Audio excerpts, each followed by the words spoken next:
Hey there, and welcome back.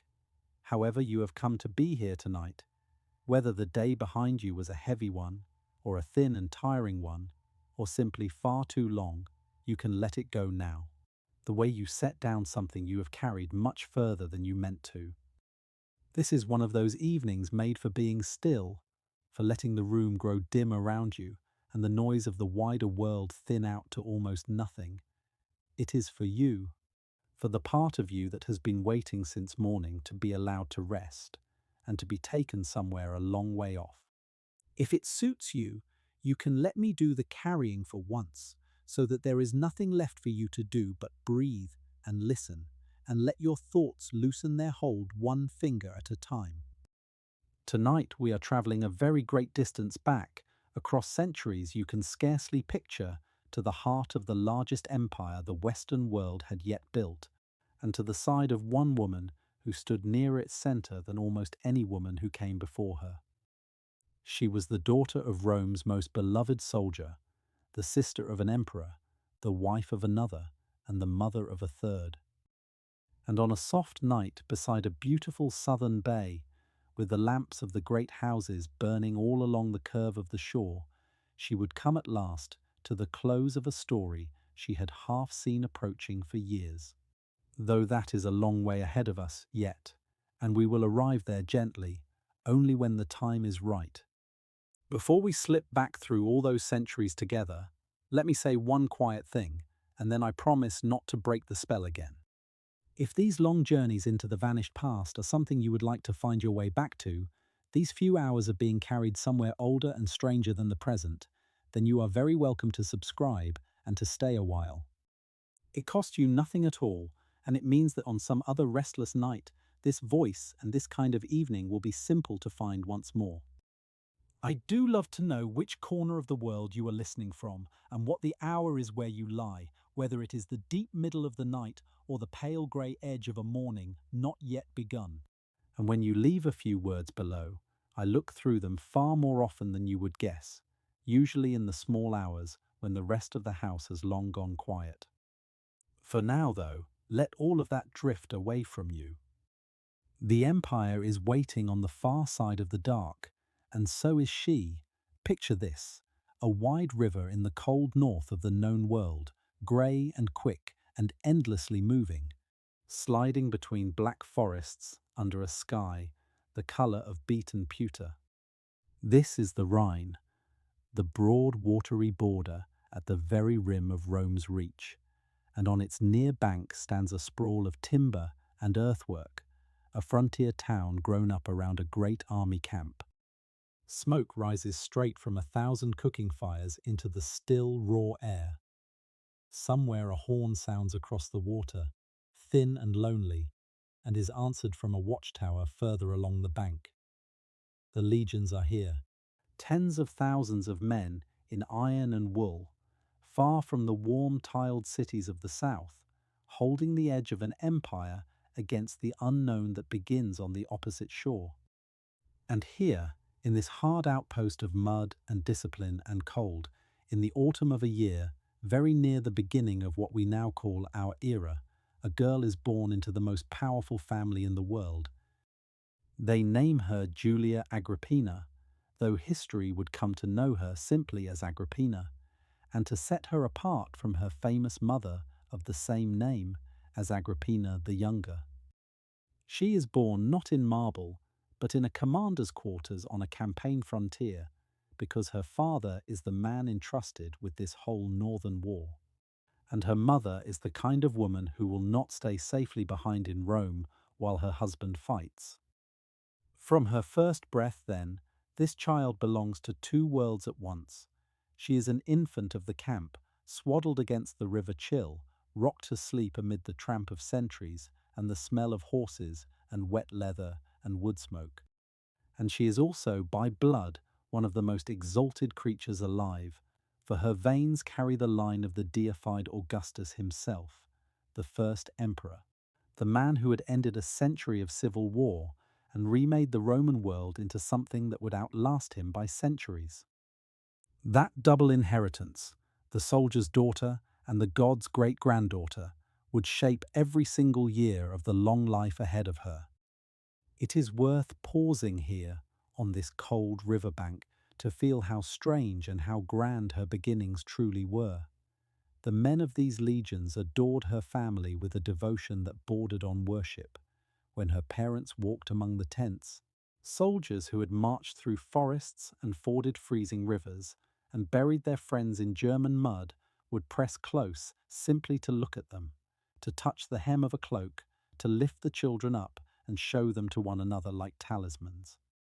For an army living at the dangerous edge of the world, this family was the living face of Rome, the proof that the distant capital had not forgotten them.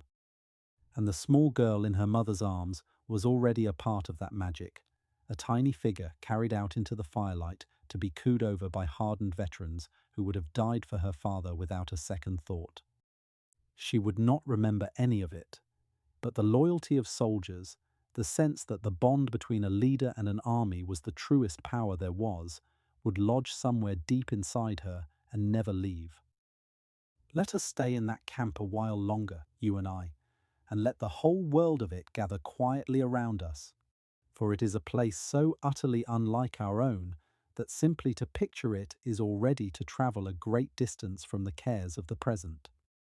A Roman army on the northern frontier was not a thing of a single night, but a moving city, laid out each evening to the very same plan wherever it halted, a neat grid of leather tents within a ditch and an earthen rampart, so that a man could find his way through the dark from one camp to the next, across 1,000 miles of unfamiliar country.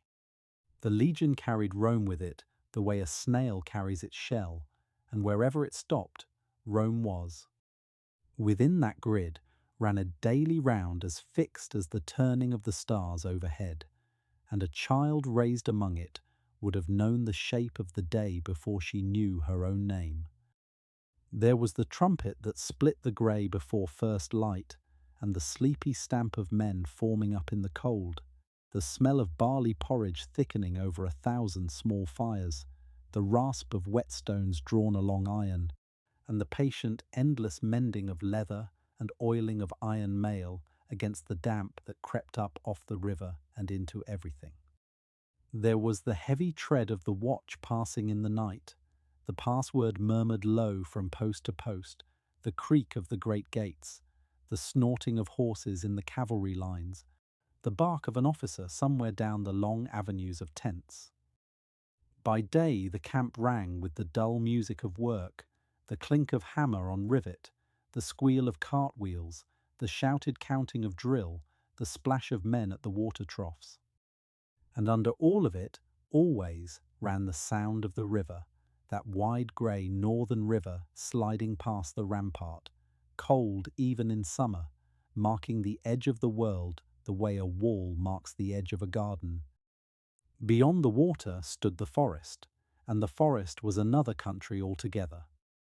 To the south-born soldiers of these legions, men who had grown up under the bright, hard sun of Italy, among olive groves and white towns, that dark German wood was a place of dread and rumour, vast and dripping and endless, where the trees grew so thick that the light failed at noon, and where, every man knew, whole armies had marched in and never marched out. They were a very long way from home, these men, and they knew it in their bones on every raw morning when the mist lay on the river and the cooking smoke would not rise. Among the tents moved a whole second population that the histories rarely trouble to name, the traders who followed the army selling wine and trinkets and dreams of home, the craftsmen, the muleteers, the soldiers' women and the soldiers' children, a rough and crowded and surprisingly homely little world of its own, with its bargaining and its quarrels and its small daily kindnesses. And folded into the very heart of all of it, in the warm lamplit quarters of the commander, swaddled against the river chill, while the sentries called the hours outside, lay the newborn daughter of the man they all loved, breathing the wood smoke and the cold and the iron of the frontier with her very first breaths. So let us begin our long evening here then, by the slow grey water in the failing northern light, with a newborn who does not yet know her own name, in a camp that does not yet know what she will become. The fires burn low. The centuries change. The forest across the river darkens into a wall of shadow, and beyond it lies everything Rome fears and does not understand. To make sense of the woman this child will grow into, the one who will one day stand beside the throne of the world, we must first understand the man whose quarters she was born in, the father whose face the legions loved, the most admired Roman of his generation. So before we go any further into her story, come with me away from the river for a little while, and let me tell you about Germanicus. He was, by every account that has come down to us, the sort of man the Romans dreamed of producing and almost never did. Germanicus was young, handsome, brave to the point of recklessness, and gifted with a warmth that drew people to him helplessly. He could command an army and quote Greek poetry, weep openly at a soldier's grave, and then lead the charge that avenged him. Crowds did not merely respect him, they loved him in the uncomplicated way a whole city can love a single bright face. And that love followed him everywhere he went. He was the adopted son of the reigning emperor Tiberius, and the natural heir to everything, and the people of Rome had quietly decided that he was the future, the man who would one day make the empire gentle and golden again. Into this radiant figure, the hopes of millions were poured, and Agrippina, the infant on the Rhine, was his daughter, born into the very heart of that hope. Her mother matched him. The elder Agrippina, for whom our child was named, was a granddaughter of the deified Augustus, proud, fierce, and utterly fearless, a woman who scorned the idea that her place was indoors. She bore Germanicus 9 children and lost some of them young, in the ordinary heartbreak of the ancient world, and she followed him to his wars and stood among the legions as though she had every right to be there, which by her blood she rather felt she did. There is a famous moment, remembered for generations afterwards, when panic ran through the German camp and frightened soldiers were on the point of tearing down a bridge over the Rhine to save themselves. And it was she, this aristocratic young mother, who went down to the bridgehead and stood there and shamed them out of their cowardice, handing out praise and thanks to the wounded as they crossed. Tiberius in distant Rome would not forget that a woman had done what a general should have done, and would hold it against her for the rest of her life. But the soldiers never forgot it either, and they loved her the more for it. This, then, was the blood our little Agrippina carried, a father the whole world adored, and a mother who feared nothing and bent to no one.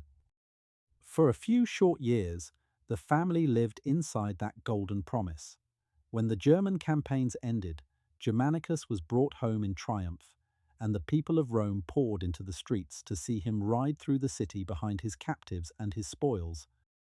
Our Agrippina was one of those children too young to grasp the roar of the crowd or the meaning of the laurel, but folded into a scene of imperial glory that few human beings would ever know. It is worth letting that day fill out in the mind, because a Roman triumph was one of the most extraordinary spectacles the ancient world could stage, and there was nothing in the rest of life remotely like it. For weeks beforehand, the city would have hummed with anticipation, and on the morning itself, the whole of Rome poured out of doors and lined the long processional route in their hundreds of thousands, packing the pavements and the steps of the temples. Hanging from windows and balconies, children hoisted onto shoulders, garlands strung from every column, the air already thick with the smoke of incense burning on 100 altars, so that the very streets seemed to breathe perfume. Along that route, the triumph came, slow and glittering, hour upon hour of it. First the magistrates and the senators, walking in their bordered robes. Then the spoils of the war carried high for all to see, the captured weapons and standards, the gold and silver heaped on litters, great painted boards showing the rivers crossed and the battles won, and the strange forests subdued. Then the white oxen with gilded horns led to the sacrifice, garlanded and unknowing. then the long file of captives in their foreign dress, chieftains and their families walking in chains through the heart of the city that had broken them, stared at by the endless crowd. And then, at the heart of it all, the conqueror himself, riding high in a great rounded chariot drawn by 4 horses, robed in purple, stiff with gold, a laurel branch in his hand, and a heavy golden crown held above his head, his face, by the strange old custom, painted red like the face of the god in whose temple the day would end. The legions came marching behind him, decked with garlands, free for this one day to shout out their rough songs and their jokes at their general's expense, roaring his name until the sound of it rolled off the hills and filled the whole valley of the city. There were the small children of the house, riding in the chariot, or near it, swept up in the dazzle and the noise, and Agrippina was among them, a tiny figure inside the greatest honor Rome could bestow. The crowd's love came down on the family like a warm rain. The city seemed, for those few hours, to belong entirely to her father, and somewhere in the deep wordless memory of a very small child, the sound of a whole people roaring a beloved name may have lodged forever, a thing she would spend her life trying, in her own strange and crooked way, to win back. The whole city seemed to belong to her father that day. The Senate heaped honors upon him. The ordinary people called blessings down on his head as he passed. And then, almost at once, the emperor sent him away again, this time to the rich and ancient East, to settle the affairs of the Roman provinces in Syria and beyond.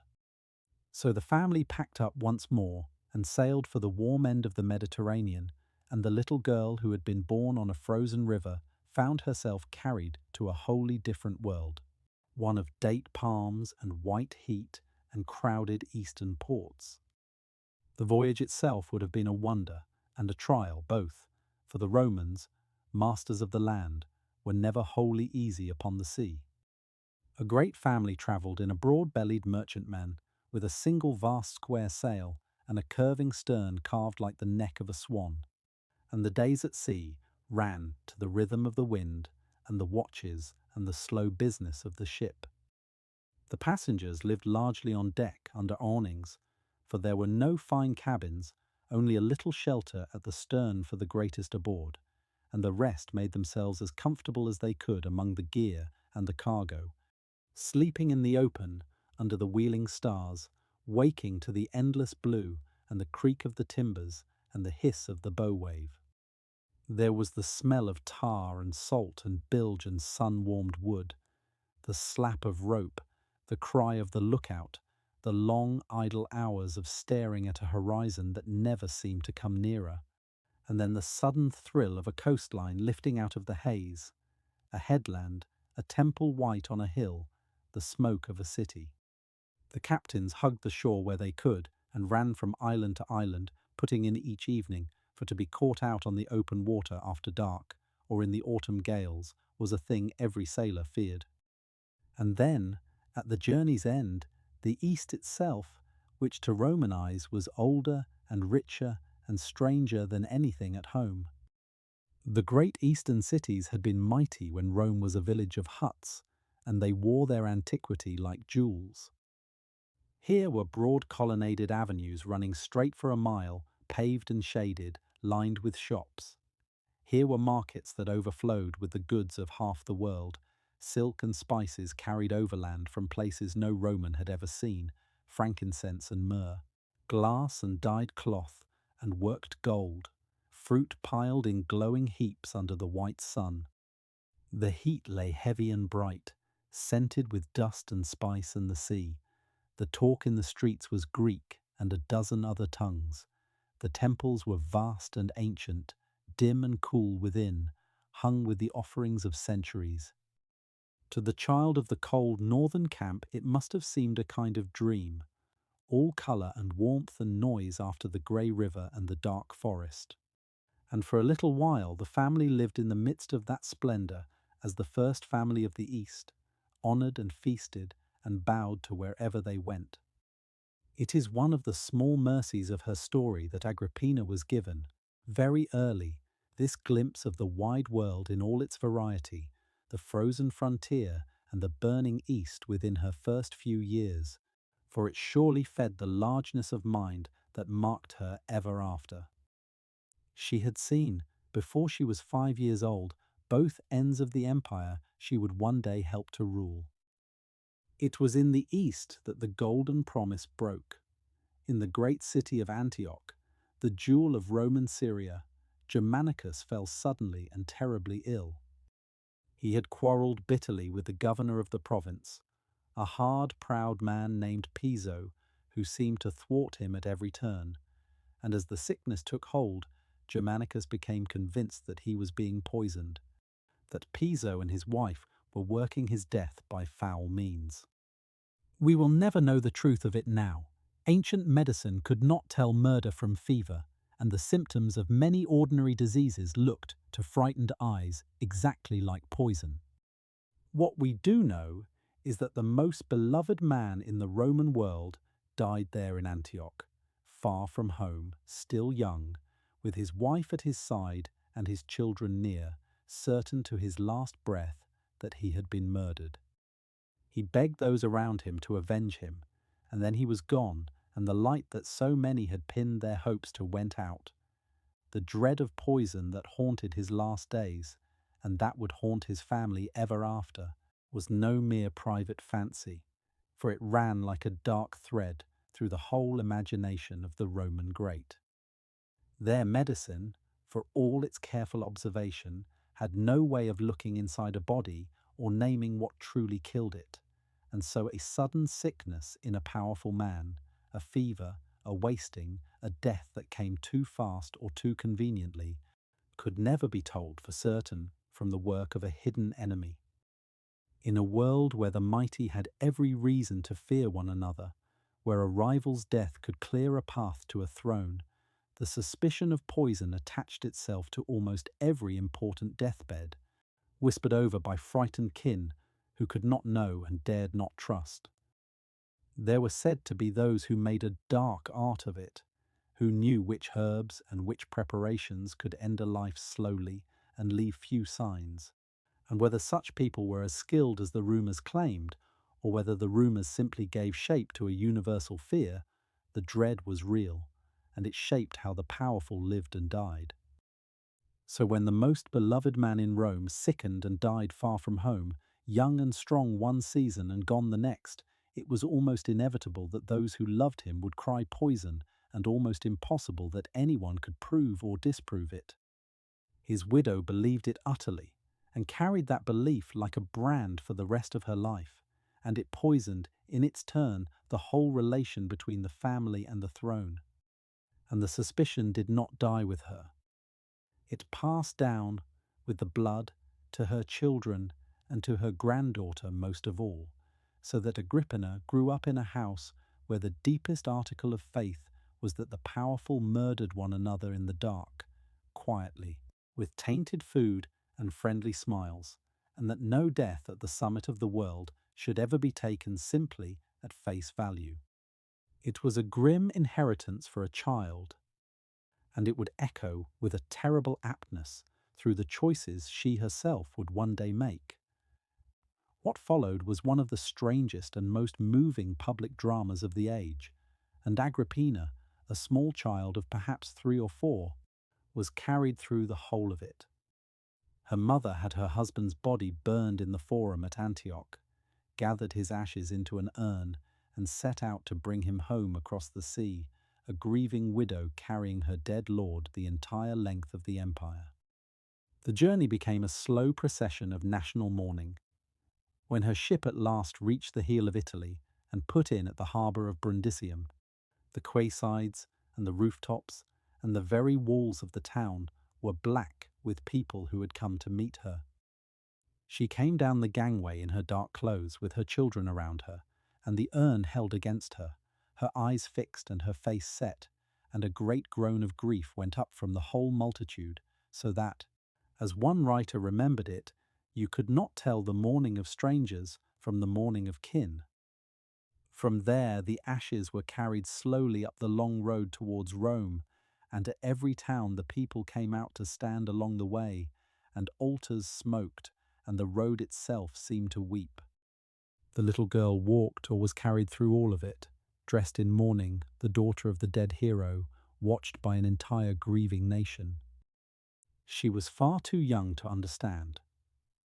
But the shape of it, the crowds, the urn, the mother's terrible composure would have pressed itself into her like a seal into wax. It is worth dwelling for a breath on the strangeness and the grandeur of that long, sad homecoming, for there has rarely been anything quite like it in all of history. A whole nation took a private grief and made it their own. The harbour town where the widow first stepped ashore had filled to bursting days before her ship was sighted. The wharves and the rooftops and the slopes above the water, black with people who had travelled from far inland simply to be there when the dead hero came home. And when at last the sail appeared on the horizon, a silence is said to have fallen over the vast crowd. And then, as the ship drew in and the small mourning figures could be made out on the deck, a single great sound of weeping rose from the whole multitude at once. From there, the slow procession north became a kind of moving rite of national sorrow that went on for many days. Towns sent their magistrates out in dark clothes to meet the urn. Country people lined the roads in their thousands.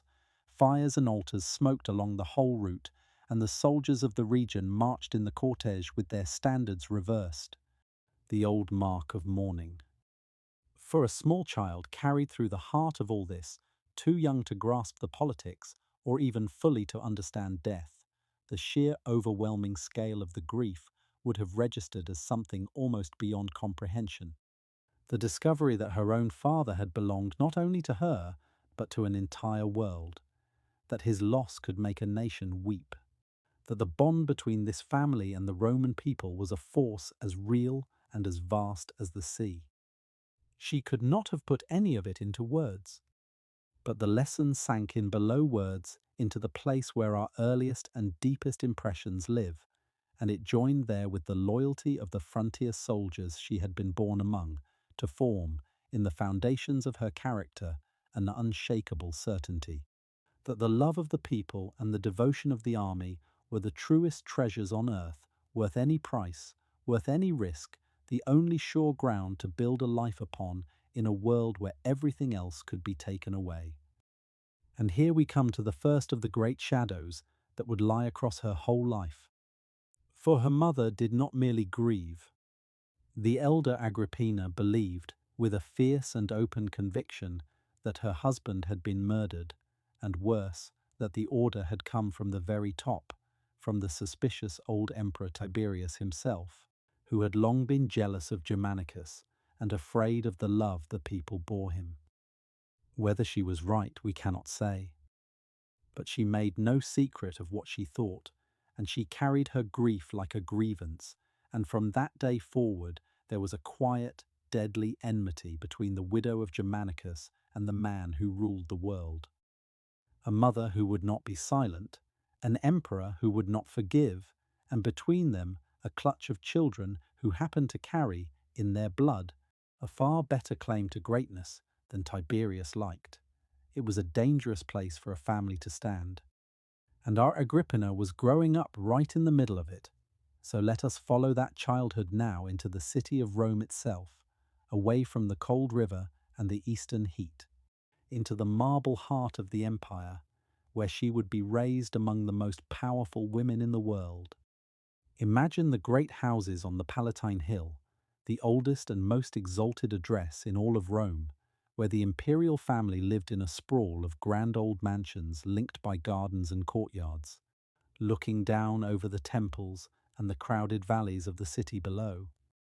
The floors are laid with cool mosaic, intricate as embroidery, and the walls are painted with gardens and birds and far-off seascapes, so that even the indoor rooms seem to open onto somewhere lovelier. Tall doors stand open onto colonnaded courts where fountains run, and the light comes in slantwise through them, catching the dust and the drifting smoke of incense. This is the world the orphaned daughter of Germanicus comes home to, and it is beautiful, and it is among the most perilous places on earth.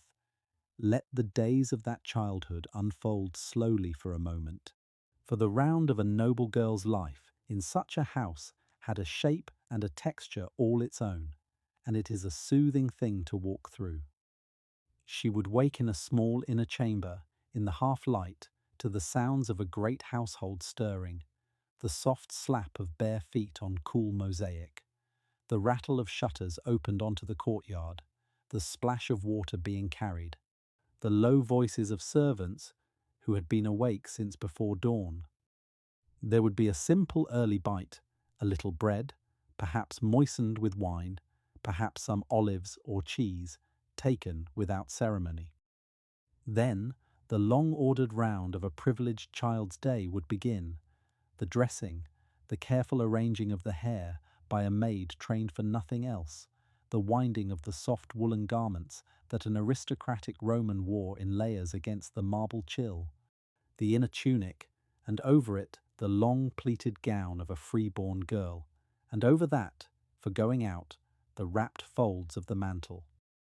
Such a child was educated, and educated well, for the great families prized learning in their daughters as an ornament and a sign of breeding. She would have sat with a tutor over her letters in Greek and Latin both, traced the famous old verses, learned to read aloud with grace and to write a fair hand, perhaps studied a little of the music and the history that a cultivated woman was expected to know. The women of the house would have schooled her in the other arts as well, the management of a great household, the working of wool, which even the highest ladies practiced or pretended to practice as a badge of old-fashioned virtue, the long unwritten code of how a noblewoman carried herself, when she spoke and when she held her tongue, how she received guests, how she ran the vast machine of servants and stores and accounts that kept a palace fed and clothed and clean.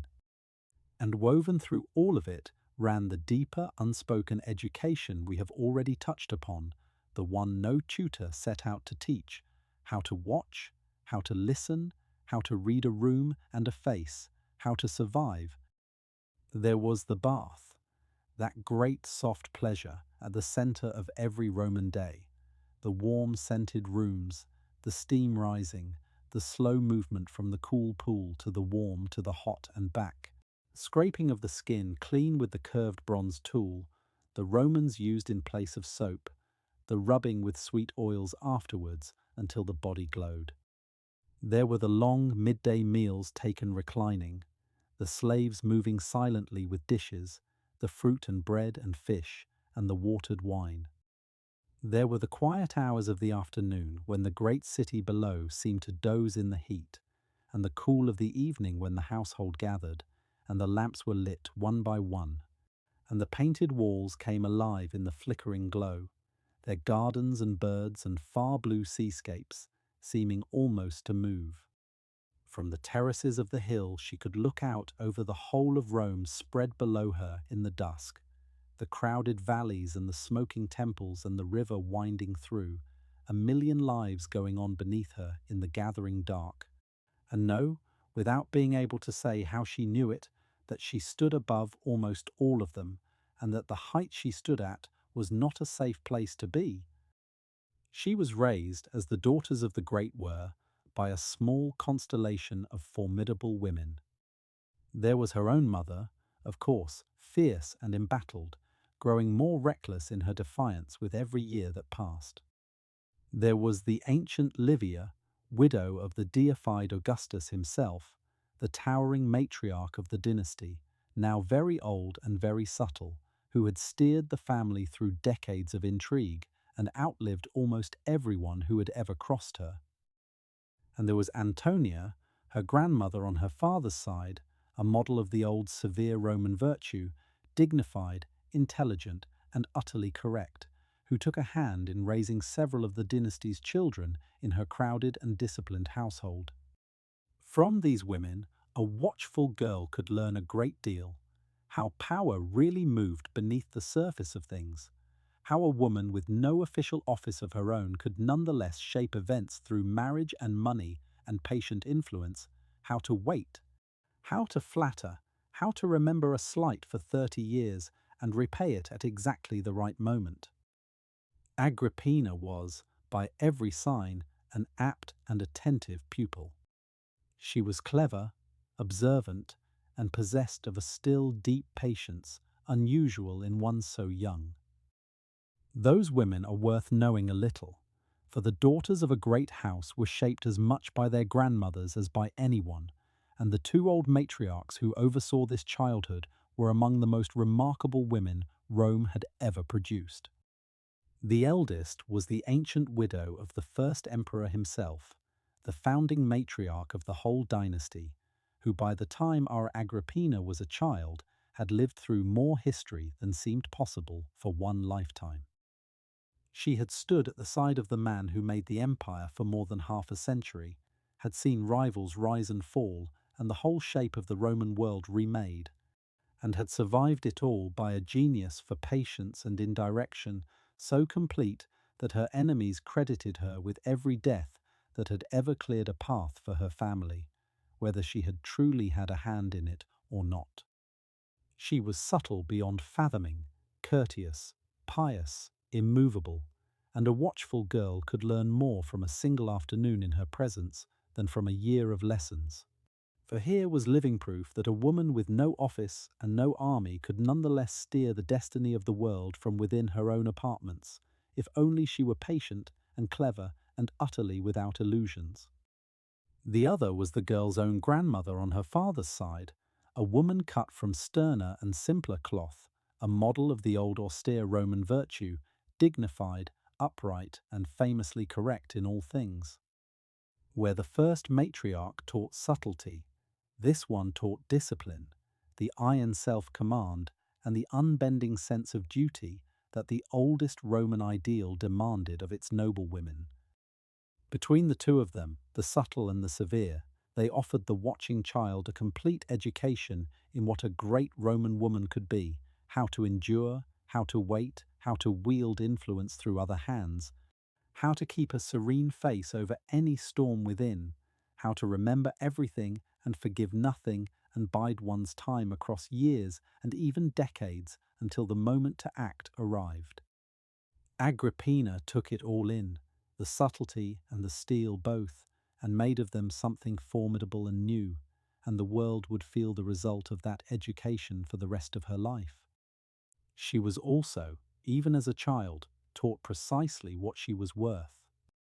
In a family where bloodlines were everything, she stood very high, for the sacred line of Augustus ran straight to her through her mother, and the dazzling memory of Germanicus clung to her through her father. She knew that her brothers, the elder sons of that golden marriage, were spoken of in low voices as the natural heirs of the future, and that she and her sisters were prizes in the great unending game of dynastic marriage, by which the powerful bound themselves to one another and to the throne. To grow up so high was to grow up watched. Every servant might be a listener, every guest might carry tales. A careless word at a dinner could travel up the hill to the wrong ears and become, in time, a death sentence. The lesson sank in early and deep. Agrippina learned to keep her own counsel, to show one face and hold another behind it, to seem charming and harmless while missing nothing at all. It was an education in survival disguised as an education in manners, and she would need every scrap of it before she was done. Now we come to the years that would have taught her that lesson most harshly of all. And they are dark years, so let us move through them with care. While Agrippina was still a girl, the long quiet war between her mother and the old emperor came at last into the open, and the family she had been born into began, one by one, to be destroyed. The chief instrument of that destruction was a man named Sejanus, the ambitious and ruthless commander of the emperor's own guard, who had wormed his way into Tiberius's confidence and ruled in his name while the aging emperor withdrew further and further from public life. Sejanus dreamed of power for himself, and the descendants of Germanicus, with their adoring public and their golden blood, stood in his way. So he set about turning the suspicious old man against them dropping his poison a careful drop at a time, until Tiberius came to see his own kin as a nest of plotters waiting to pull him down. The blows fell slowly, and then all at once. Agrippina watched her proud, defiant mother accused, denounced, and finally arrested, and sent away from Rome to a bleak little island where, after years of misery and hunger, she would die, worn down at last and refusing food. She watched her two eldest brothers, the bright young men once whispered of as the heirs to the world, brought down in the same storm, one starved in a palace cellar, the other dying in wretched confinement. The household of Germanicus, which had ridden in triumph through Rome and been wept over by an entire nation, was being quietly dismantled, its splendid promise erased. And there was nothing a watching girl could do but hold still and survive, and learn in her bones the most important and most terrible lesson of her world, that nearness to the throne was not safety, but the opposite of safety, that the higher you stood, the further there was to fall, and that the only ones who lasted were those who saw the blow coming and struck first. It is hard, from this distance, to feel how that destruction actually came, for it did not fall like a single thunderbolt, but crept in slowly, the way cold creeps into a house in autumn, until one day everything is changed. First, there were only whispers, a coolness in the wrong quarters, a friend who stopped calling, an invitation not given. Then came the watchers, for in those poisoned years the city filled with informers, men who made their fortunes by carrying tales to the suspicious powers, and a careless word at dinner, a joke, an old letter, a sour look, could be twisted into evidence of treason and sold for a reward. To live near the great in such a time was to live watched, to weigh every word before it left the mouth, to trust no servant fully and no guest at all, to feel the ground grow less certain under the family month by month. The household of Germanicus, once the brightest in Rome, became a marked house, a dangerous house, a place men hurried past with their eyes down. And then, one by one, the blows landed. An accusation, a trial that was no real trial, a sentence, and another of the family was gone, removed to an island or a cell, and silence closed over the empty place where they had been. For to mourn them too loudly was itself a kind of danger. A girl growing up inside that slow catastrophe would have learned, without anyone ever sitting her down to teach it, the deepest grammar of survival under tyranny, how to wear a calm face over a frightened heart, how to grieve in private and smile in public, how to make herself small and harmless and useful, how to wait out a storm that might last for years. These were not pretty lessons, and they would mark her for life and shape the hard, watchful, unsentimental woman she became. But they were the lessons that kept her alive when so many of her blood did not, and she learned them, every one, in the long dread of those years, and she never, to the end of her days, forgot a single one of them. It would be easy to imagine such a childhood breaking a person, and perhaps in some ways it did. But it seems, instead, to have tempered her the way fire tempers iron. From all of this Agrippina emerged not crushed, but cold and clear and extraordinarily determined, with an inner core of patience that nothing could disturb. She had seen exactly how the powerful were undone, and she resolved, somewhere deep within herself, never to be undone in that way. She had also been left, when the storm finally passed, with a single, dangerous, irreplaceable asset. She had survived. Of all the children of Germanicus, the daughters had been spared, perhaps because daughters seemed less of a threat, and so when the wheel of fortune turned again, as in Rome it always did, Agrippina and her sisters were still alive, still carrying the most glamorous blood in the empire, and still young. The men who had torn their family apart would not all of them die in their beds, and the surviving daughters of the beloved Germanicus would have their day. But before that day came, There was the ordinary business of a noblewoman's life to attend to, and so we turn now to her first marriage, arranged for her, as such things always were, while she was still very young. At around the age of 13, Agrippina was given as a bride to a man named Gnaeus Domitius Ahenobarbus, the latest in a long line of Domitii, whose family name, Ahenobarbus, meant bronze beard, and who were famous across Rome for two things: their immense and ancient wealth, and their thoroughly unpleasant tempers.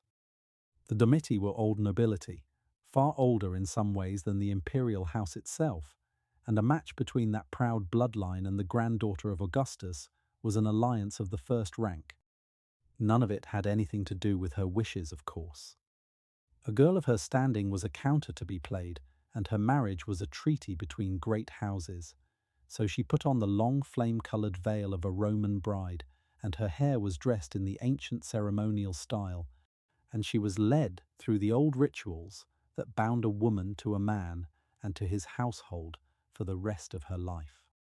We should linger a moment on that wedding, because the textures of it are so different from anything we know and so worth drifting into. Imagine the bride's house decked with garlands of green leaves and bright woolen bands, the doorposts wreathed, the household servants in their best. Imagine the girl in her saffron veil, the colour of fire and dawn, with a wreath of flowers she had gathered herself, and a woolen girdle tied at her waist in the special knot that only her husband was meant to loosen. There are old words spoken, and the joining of right hands, and a shared offering, and then, as evening comes, a torch-lit procession through the streets to her new home, the wedding party singing the old rough wedding songs, nuts scattered for the children, the way lit by flames. At the threshold of the bridegroom's house, she is lifted carefully across, so that she does not stumble on the doorstep, for a stumble there was thought to be the worst of omens. And so a girl of 13, who had already watched her family destroyed, passed into the household of a much older and reportedly disagreeable man and became a Roman wife. The house she came into would have been one of the grand old town mansions of the Roman nobility, and the world within its walls is worth stepping into. For it was a place built around a particular and beautiful idea of how a family should live. From the noise and crush of the street you passed through a plain, almost forbidding doorway, and then the house opened inward, away from the world, around a central hall open to the sky, where a shallow basin in the floor caught the rain that fell through the opening above and gave back the light in a trembling sheen on the painted walls. This was the heart of the old Roman home, dignified and cool and a little solemn, and here, in a small shrine, dwelt the household gods, the guardian spirits of the family, before whom offerings were made each day, a few grains, a little wine, a murmured word, so that the divine and the domestic were folded together into the ordinary round of living. Beyond lay the dining room and the bedchambers and the inner garden court, ringed with columns, planted with clipped greenery and roses, cooled by a fountain where they could sit in the green shade out of the sun. Into this world the young bride stepped as its new mistress, and the running of it became her daily work. A Roman matron of rank governed a small kingdom. The cooks and the cleaners and the doorkeeper, the maids and the nurses, the weavers at their looms, the stewards who kept the accounts and the stores of grain and oil and wine. She set the rhythm of the household's days, received its visitors, kept its honour, and bore above all the heavy expectation of children, for a Roman marriage existed first and last for the getting of heirs. There were the morning callers to be greeted with her husband, the clients and dependents who came at first light to pay their respects to the great. There were the offerings at the family shrine. There was the wool work that even the proudest ladies kept up, the spinning and weaving that stood, in the old Roman mind, for everything a virtuous wife should be, industrious and modest and content within doors. It was, on its surface, a settled and orderly existence, the same one her grandmothers had lived. But beneath the orderly surface, this particular marriage was, we are told, a cold and joyless thing. Two proud people bound together by treaty rather than affection, and the young wife who ran the household so correctly was, behind her serene matron's face, the same watchful, waiting creature she had always been, biding her time in a loveless house while she wondered what the turning years would bring. The marriage, by every hint that survives, was not a happy one, though happiness was rarely the point of such arrangements. Her husband Domitius had a reputation for cruelty and arrogance even among a nobility not famous for gentleness. The stories told of him are uniformly unattractive, and we need not dwell on them. What mattered, in the cold arithmetic of the dynasty, was not affection but children, and above all sons, for a son carried the blood forward and gave a noblewoman her surest foothold in the world. We should not pass too quickly over those waiting years, for they would have weighed on her in a way that is hard for us now to feel. A Roman noblewoman's whole standing rested, in the end, on her children, and above all, on the giving of a living son to carry her husband's name. A wife who remained childless year after year lived under a quiet, grinding pressure, watched by her husband's family, pitied or blamed, her place in the household never quite secure, for a barren marriage could be ended and a woman set aside. Add to that the simple, terrible arithmetic of the ancient world, in which so many children died in their first years and so many mothers died in the bearing of them, and you begin to feel the shadow that lay over every great marriage. The longing for a child, the fear that none would come, and the further fear, once one did, that it might not live.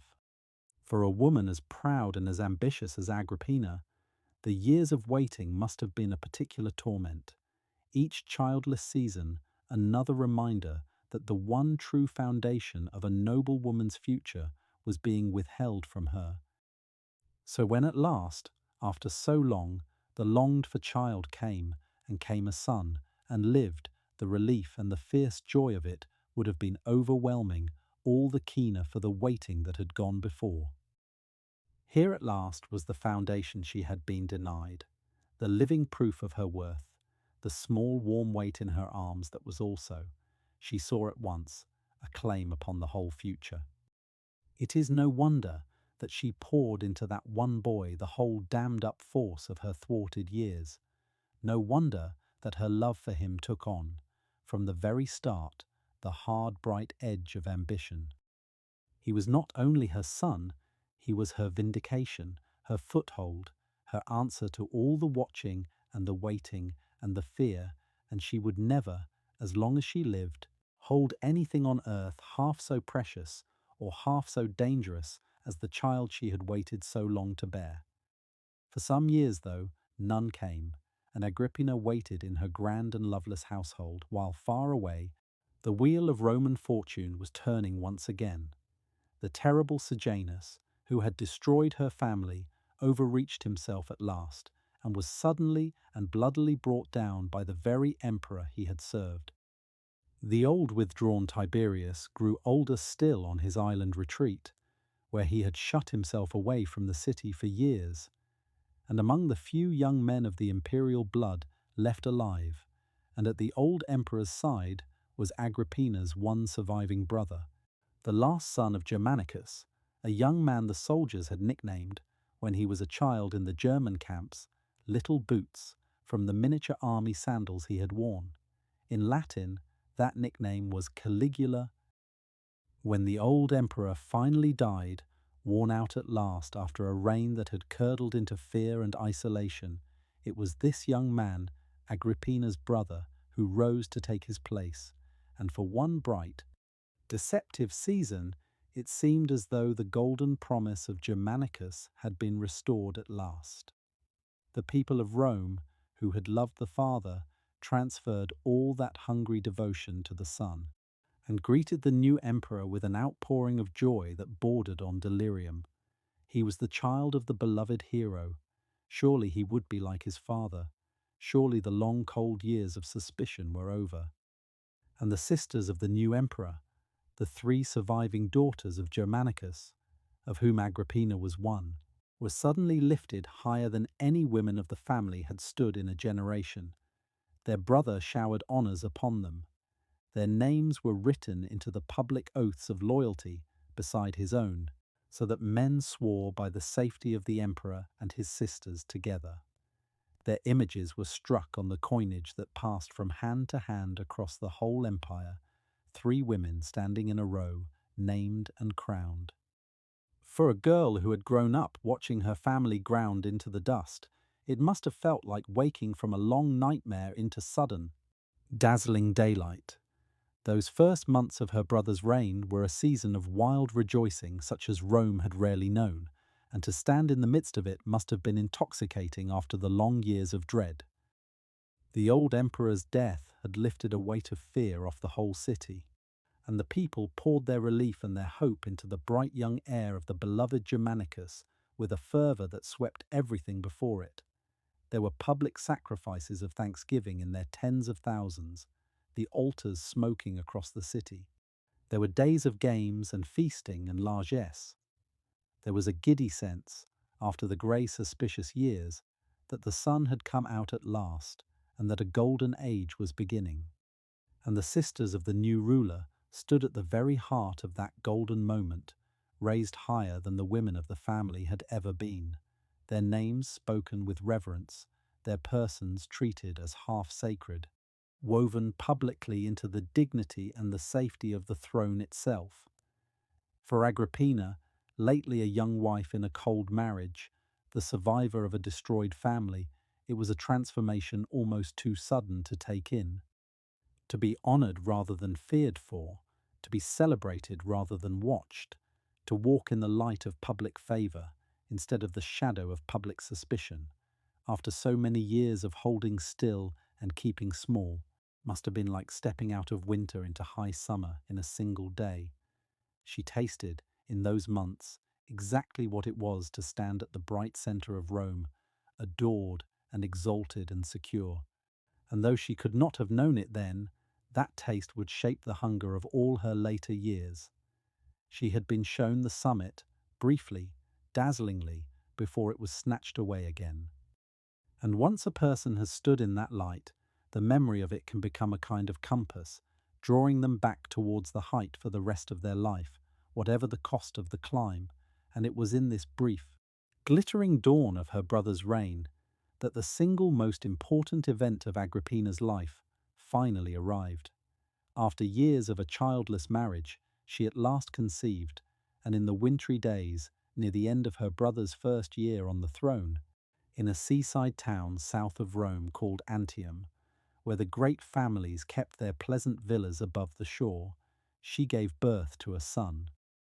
Picture the place, a town strung along the coast, its grand houses looking out over the open sea, the waves breaking white below the terraces, gulls turning in a pale winter sky.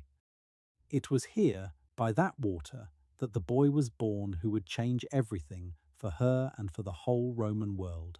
He came, it was remembered, just as the sun rose, so that the first light touched him almost before it touched the ground.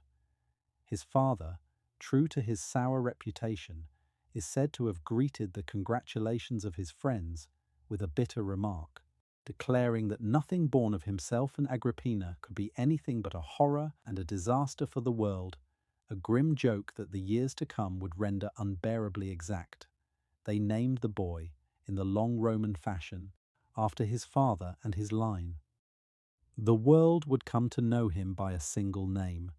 They had brought into being the future Emperor Nero. The arrival of a child into a great Roman house was wrapped about with custom and ceremony, and it is a gentle thing to picture, there in the seaside villa above the winter water. The birth itself was women's work entirely, attended by the midwife and the women of the household. The men kept well away, and once the child had safely come and been judged sound and whole, he was laid down and then formally taken up, acknowledged, received into the family. There followed days of waiting before the most important rite of all, for a Roman newborn went unnamed at first, as though the family dared not quite claim him until they were sure he would live. On the appointed day, the 9th for a boy, the household gathered for the naming, a small domestic festival with offerings to the gods and gifts brought by kin and friends, and the child was given his name and hung about the neck with a little protective charm, a rounded locket worn by every freeborn Roman boy as a guard against the unseen dangers that were thought to crowd around the very young. A noblewoman did not, as a rule, nurse her own infant. That was given over to a wet nurse chosen with care, often a woman who would stay attached to the family for years and become a fixture of the child's whole growing up, a second mother in all but name. And so the infant who would one day rule the world spent his first months as such children did, in the warm care of the household women, in a villa loud with the sound of the sea, rocked and fed and watched over, while his own mother, the granddaughter of Augustus, looked down at him with that fierce new tenderness and that fiercer new resolve. The villa stood above the open water on the coast south of Rome, a place of light and salt air and long views, the kind of pleasant retreat the great families kept for the heat of summer and the soft days of early winter. From its terraces you could watch the fishing boats come and go, and the gulls turn over the waves and the changing weather move. Across the sea, and there, in that bright airy place by the water, the long thread of his life and of her great design began. It is one of the quiet ironies of her story that the boy born beside the sea would one day be parted from his mother beside the sea, and that water would frame both the opening and the closing of the bond between them. Now, a child changes a mother, and it seems to have changed this one utterly. Until the birth of her son Agrippina had been a survivor, a watcher, a clever woman playing a careful hand. From the moment she held that boy, she became something fiercer and more focused, a mother with a purpose that would not bend, who looked at the infant in her arms and saw, with absolute clarity, not merely a son, but a possibility. He carried the blood of Augustus through her, and the blood of an ancient noble house through his father. In a family where emperors were made and unmade, where her own brother now sat upon the throne, such a child was more than a comfort. He was a claim upon the future. And from that day, by every sign the sources give us, the central project of Agrippina's life took shape in her mind, the project to which she would bend her patience, her cunning, and her whole formidable will for the next 20 years and more, to see her son rise as high as a man could rise, and to stand beside him when he did. But the bright dawn of her brother's reign did not last, and the family's curse soon returned. The young emperor, so adored at his accession, sickened gravely not long after, and when he recovered, he was, by every account, a changed and frightening man. Whatever balance had held him steady before seemed to have broken. He grew suspicious, cruel, and wildly unpredictable, and the court that had been a place of joy became a place of dread, where no one knew from one day to the next who would be favoured and who destroyed. Then the emperor's favourite sister, the one he loved best of all, died suddenly, and his grief tipped him further into the dark.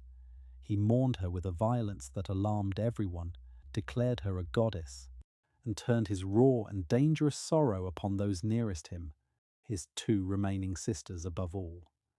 The honours he had heaped on Agrippina and her sister were stripped away as quickly as they had been given. Affection curdled into suspicion, and the daughters of Germanicus, who had stood so high so briefly, felt the ground tilt once more beneath their feet. What came next was an accusation of conspiracy, and to this day we cannot be entirely sure how much truth lay beneath it. The emperor declared that a plot had been uncovered against his life, and that his own sisters were entangled in it, along with a leading nobleman to whom they were both connected. Whether there was a real conspiracy, whether Agrippina and her sister were genuine plotters reaching for power, or merely convenient targets for a frightened and unbalanced ruler, is something the historians have argued over ever since, and the honest answer is that we do not know. What we do know is the punishment. The accused nobleman was put to death, and the emperor, to humiliate his sisters as completely as he could, forced Agrippina to perform a dreadful task. The man executed in the affair had been her close associate, and her brother compelled her to carry that man's ashes back to Rome with her own hands. The whole long journey, exactly as her own mother had once carried the ashes of Germanicus across the empire. It was a calculated cruelty, a grotesque echo of the family's most sacred grief, and she had no choice but to bear it. And then she was sent away into exile, banished to a scatter of small, harsh islands far out in the sea, stripped of her rank, separated from almost everything she knew. Her little son, not yet 3 years old, was left behind in Rome. So we follow her now to the loneliest place in this whole long story, and we will sit there with her a while, because it is in such places that we truly come to know a person. Picture a small island far from the mainland, a place of bare rock and wind-scoured scrub, ringed by the restless sea on every side. The water is a hard, brilliant blue under the southern sun, and beautiful in its way, but it is also a wall and a guard and a constant reminder of distance. There are no marble halls here, no fountains, no painted gardens, no crowds murmuring her famous name. There is the wind and the cry of seabirds and the endless wash of waves on stone and the long, empty hours of a person who has been set aside and told to wait. For one who had been raised at the dizzy summit of the world, who had ridden in a triumph and been struck on the coinage and sworn to in the oaths of an empire, the fall to this windy rock was almost beyond imagining. Let us sit on that island a while with her, in the long emptiness of it, for exile was a particular kind of punishment, and it has its own quiet texture, very far from the marble and the crowds. The little islands the Romans used for banishment were chosen precisely for their bleakness and their distance. Scraps of rock, a hard sail from anywhere, where a person could be set aside and forgotten without quite being killed. There would have been a single modest house, plain and small, after the painted halls of the Palatine, a few servants permitted, a guard always somewhere near, and beyond the walls nothing but the wind and the scrub and the sea. The days were vast and shapeless. There was no court to attend, no household of hundreds to govern, no callers at dawn, no city humming below. There was only the slow procession of light across an empty sky, the changing moods of the water, the cry of the gulls, the long evenings with a single lamp, and the sound of the waves on the rocks below, and the harder, colder thing beneath all of it, which was time itself, hour upon unmarked hour of it, with nothing to fill the silence but one's own thoughts. For a restless and ambitious spirit, that emptiness was a torment far subtler than chains. Yet it can also, in a certain kind of person, do its slow work like a forge. Stripped of everything she had been, with no servants to command, and no audience to perform for, and no power to wield, Agrippina was left alone with herself on that rock for years, and what she did with the silence tells us who she truly was. She did not, by every sign, sink into despair. She husbanded her health and her strength against the day she would need them. She turned her mind over and over the great game that had cast her out, learning its lessons cold, and she held to the single bright thread of purpose that the sea and the wind could not take from her, the thought of the small boy growing up on the mainland without her, and the promise she had made over his cradle. The island taught her patience absolute, the deepest patience of all, the patience of a person who has lost everything and decided, quietly, to win it all back anyway, however long it takes. When at last the wheel turned and the ship came, she stepped down onto its deck, not as a broken woman returning chastened, but as something harder and more dangerous than she had been when she left, tempered by the rock and the sea into a will that would not be turned aside by anything the world could do to her again. And yet, here is the thing that tells us most about her. She did not break. We are told that during these years of exile, she had to make her own way in hard and undignified circumstances, scraping together a living far below the station she had been born to, learning the unglamorous arithmetic of survival in a way no granddaughter of Augustus was ever meant to. Word reached her, in this barren place, that her husband had died back on the mainland, of an ordinary and unpleasant illness, so that she was now a widow as well as an exile, and worse, that her son's inheritance, the great Domitian fortune that should have come to the boy, had been seized and swallowed by the very brother who had banished her. She had lost her rank, her home, her husband, her wealth, and the daily presence of her only child all at once, and she had been dumped on a rock in the sea and told that her life, for all practical purposes, was over. Many a person would have lain down under that and given up. Agrippina did not. She waited. She endured the wind and the rock and the silence. She kept her counsel and kept her health and kept, above all, that single steady flame of purpose burning low and hidden inside her, that somewhere on the mainland her son was growing up, and that she meant to return to him, whatever it took, and to set him on the path she had marked out in her heart the day he was born. For the wheel of Roman fortune, as she knew better than anyone alive, never stopped turning for long, and turn it did. Her unstable brother, whose cruelty had by now made him hated and feared across the whole of Rome, was struck down at last by men of his own guard, cut down in a narrow passage of his own palace, and in a single bloody afternoon the reign that had begun in such golden joy came to its violent end. In the confusion that followed, with the imperial family scattered and uncertain, the soldiers of the guard did a strange and almost comic thing. They found a forgotten, stammering, limping member of the family hiding in terror behind a curtain, an awkward, scholarly man whom everyone had spent his whole life dismissing as a harmless fool, and they hailed him, on the spot, as the new emperor of Rome. His name was Claudius. He was Agrippina's uncle, the brother of her father Germanicus, and almost no one had ever taken him seriously in their lives. Now, against every expectation, he wore the purple. And one of the first acts of the new emperor was to recall his exiled nieces from their islands and bring them home. Imagine, then, the day the ship came for her, the same hard blue sea that had been her prison wall becoming. At last, the road out of it, the small figure stepping down onto a deck and turning her face towards the mainland and towards Rome and towards her boy. After years away on the rock, the suddenness of such reversals was the deepest truth of her world, and the Romans felt it in their bones. They pictured fortune as a goddess turning a great wheel, lifting some to the heights even as she cast others down, never resting, never to be trusted, so that the very greatness of a man's rise was itself the measure of how far he might fall, and the depth of a ruin the promise, perhaps, of a rise to come. Agrippina had lived this truth more completely than almost anyone alive.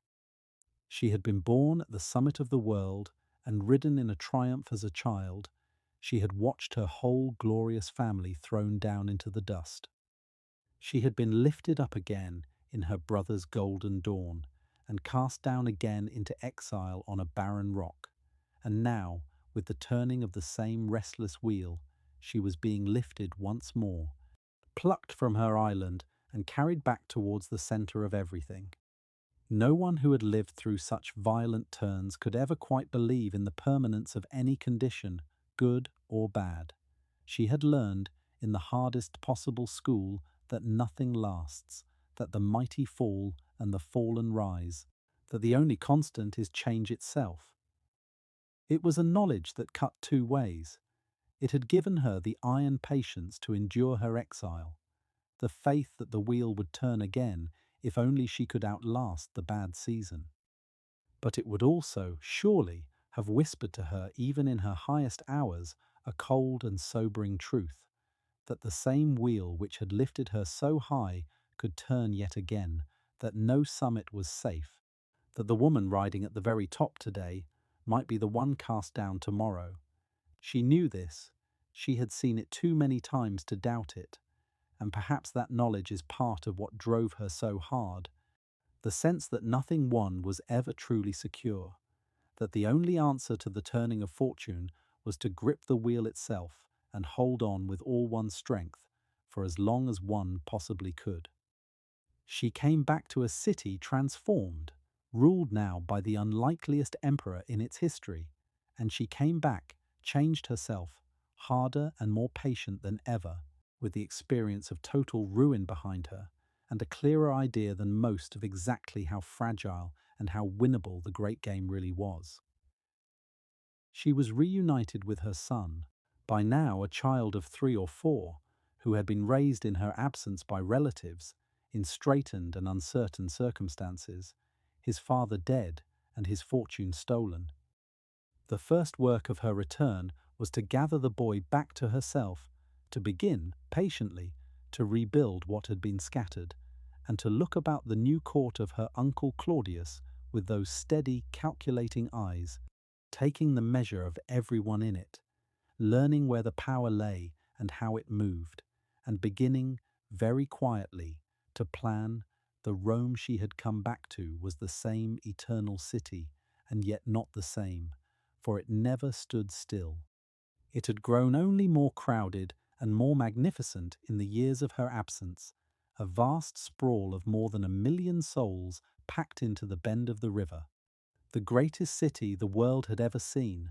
Its heart was a wonder of white marble and gilded bronze, the temples and basilicas and triumphal arches of the public squares, the great open spaces where the business of the empire was done, thronged from dawn, with senators and merchants and petitioners and idlers.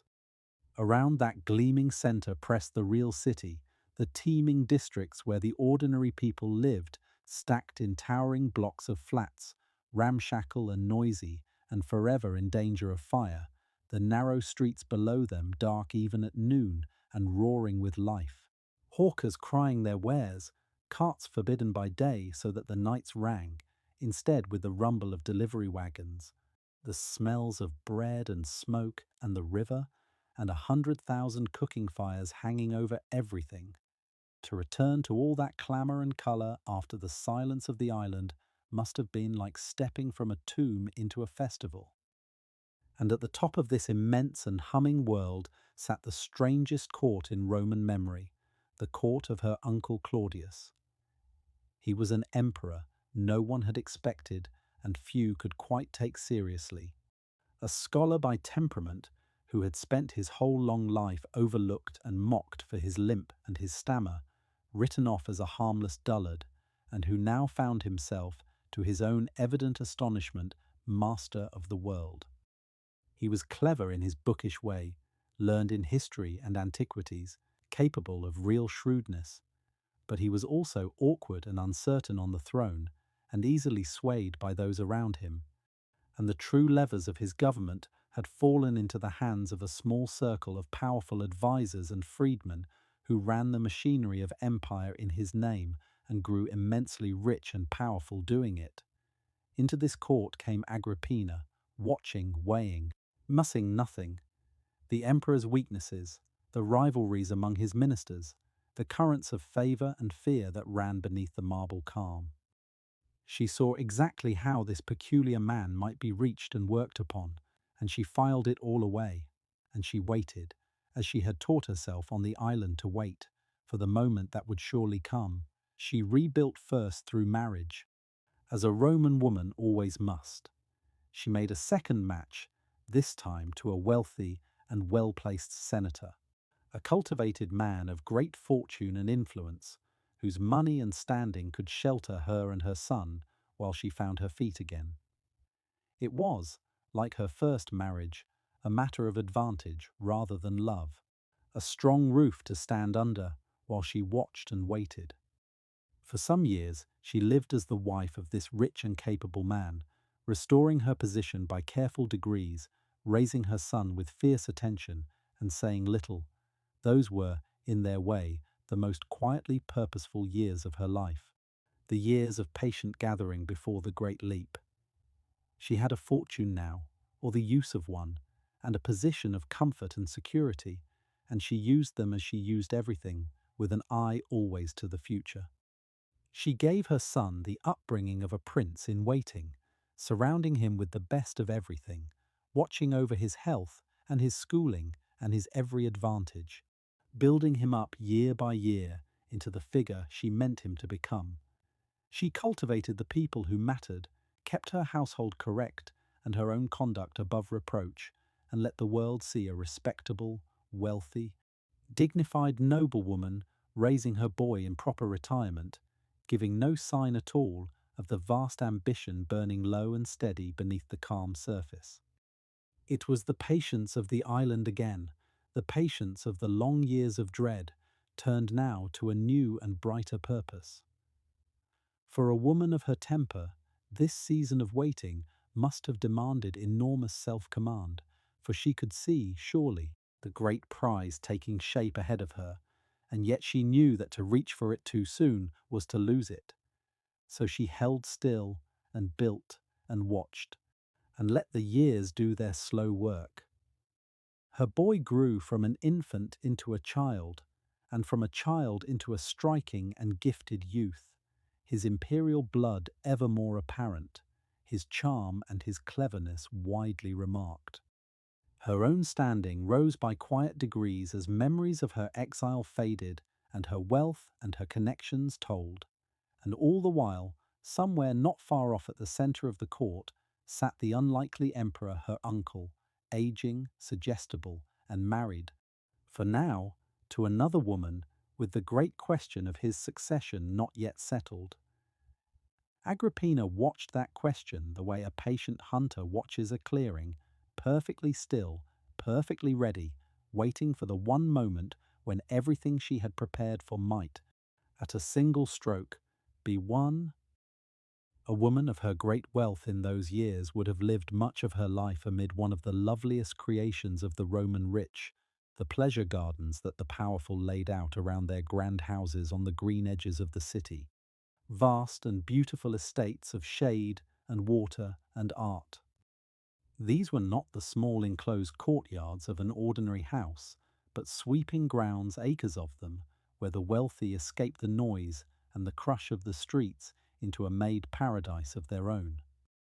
Picture the long avenues of clipped trees and the walks lined with statues brought at enormous cost from Greece, the pools and channels of still water mirroring the sky, the fountains, the shaded colonnades where one could stroll out of the sun, the careful plantings of rose and laurel and box, the little pavilions and dining rooms set among the greenery where a great lady might take the air or receive her friends or simply sit in the green quiet and think her long thoughts. To own such a garden was a mark of the very highest wealth and taste, and the most famous of them were treasures spoken of throughout the city. There is a darker side to these green paradises, and Agrippina knew it well, for the gardens of the rich were also stages for the great dramas of power and ruin. It was in such pleasure grounds that the fallen were sometimes overtaken, that fortunes turned and lives ended, amid the roses and the fountains, the beauty of the setting only sharpening the cruelty of the deed. The Romans seemed almost to feel the fitness of it, that the playgrounds of the mighty should also be the scenes of their undoing, ease and danger laid out together in the same fragrant walks. So as she moved through her own green and watered acres in those waiting years, planning and patient, Agrippina would have understood that the very loveliness around her was no protection at all, that the garden of pleasure and the garden of death were, in her world, too often one and the same, and that the price of the beauty she lived amid was a vigilance that never slept, even in paradise. When this second husband died in turn, Not many years into the marriage, he left her a very great deal of money, and there were the inevitable whispers, as there always were around her, about whether his death had been quite so natural as it seemed. We cannot know, and we should be careful of the rumors that clung to her, for an ambitious woman in Rome attracted dark stories the way iron draws lightning. And many of those stories were told by men who despised the very idea of a woman with power. What is certain is the result. By the time these quiet years were over, Agrippina was once again a person of consequence, wealthy in her own right, free of any husband, the mother of a promising boy of the imperial blood, and a member of the new emperor's own family. She had climbed all the way back from a rock in the sea, and now she lifted her eyes towards the highest place of all. Before she could reach for that highest place, though, there stood in her way another woman, and the rivalry between them is one of the most charged threads in her whole story. The Emperor Claudius, that unlikely ruler, had a young wife named Messalina, and Messalina had given him a son of his own, a small boy who was by birth the natural heir to his father's throne. Now any mother in Agrippina's position understood the danger at once. Her own son carried the dazzling blood of Germanicus and Augustus, far brighter than the line of the awkward Claudius, and that made him not an asset to the emperor's wife, but a threat, a rival claimant whose very existence shadowed her own little boy's future. Messalina, by every account given to fierce appetites and fiercer jealousies, saw the danger as clearly as Agrippina did, and she is said to have moved against the rival child. There is a vivid old story, half legend by the time it was written down, that she sent men to the gardens where the young boy was resting in the heat of the day to do away with him quietly, and that they fled in terror when something, a serpent, the tale says, darted out from beneath his pillow, so that the household took it for a sign that the child was under the protection of the gods. We need not believe the snake, but the fear behind the story was real enough. Two mothers, each with a son, each watching the other across a court, each knowing that in the Roman game there was rarely room for both. There is something here that speaks straight to the heart, across all the centuries and all the strangeness, for beneath the palace intrigue and the dynastic calculation lies the oldest and fiercest thing in the world, a mother's fear for her child. Strip away the marble and the purple and the murderous stakes, and what remained was simply two women, each looking at her own boy and seeing in another woman's boy a threat to everything she loved, each unable to rest, while the other's son lived to overshadow her own. It was a terrible position for any mother, and it was made worse by the particular cruelty of their world, in which an heir of the imperial blood was never merely an infant, but always also a piece on the board, a claim, a danger, a prize, hunted or guarded according to the turning of fortune. To be the mother of such a child was to live in a state of perpetual watchfulness, sleeping lightly, trusting no one, alert to every shift in the wind, for the same blood that made your son precious made him also a target. Agrippina understood this better than almost anyone alive, for she had watched her own brothers, boys of exactly this dangerous blood, destroyed one by one in the suspicions of an earlier reign. She knew from the inside how a child of the line could be loved by the people and feared by the powerful and ground to nothing between the two. And so she watched over her own boy with a vigilance that never slept, schooling herself to see every threat before it formed, to move first, to take no chances with the one life that mattered to her above all others. Whatever darkness later gathered around her name, and there was darkness, this at least was true and human and even admirable in her, that the fierce engine of her whole life was at bottom a mother's determination that her son should live and rise and be safe in a world that gave the children of her line no safety at all. She would do terrible things in the service of that determination, but the determination itself was the most natural thing in the world. In the end, it was not Agrippina, removed Messalina, but Messalina who removed herself. The young empress, grown reckless and wild in her power, overreached in a way so extraordinary that it stunned even Rome. While the emperor was away from the city, she went through a form of marriage with another man, a senator, in what looked to terrified observers like the opening move of a plot to push Claudius aside altogether. When the news reached the bewildered emperor, his advisers acted fast and hard, fearing for all their lives, and before Claudius could waver or forgive, his young wife was dead, struck down in the gardens she had loved, and her name was scratched from the monuments as though she had never lived. Suddenly, shockingly, the most powerful man in the world was a widower. The place beside the throne, the place of empress, the highest a woman could occupy, stood empty, and Agrippina, watching all of this unfold with her steady, patient eyes, understood at once that the chance she had waited for her whole life had finally, astonishingly. What she did next was audacious almost beyond belief, and it tells us everything about the depth of her nerve. She set out to marry the emperor herself. There was only one difficulty, but it was an enormous one. Claudius was her father's brother. He was her uncle. And marriage between an uncle and his brother's daughter was by long Roman custom and law forbidden and unthinkable, a thing that decent people did not do and would not name. A lesser will might have turned away there. Agrippina did not. She had something no other candidate possessed. She was the granddaughter of Germanicus, the niece who had known Claudius all his life, of the purest imperial blood, the mother of a fine son, beautiful, intelligent, and exactly suited to the role. And she had access to the lonely, awkward emperor in a way no rival could match. By patient degrees, by warmth and nearness, and the quiet, steady pressure of her presence, she made herself indispensable to him until the idea of marrying her seemed to him not a scandal but a comfort, the natural solution to his loneliness and to the unsettled question of the succession. The obstacle of the law she had cleared away by other means.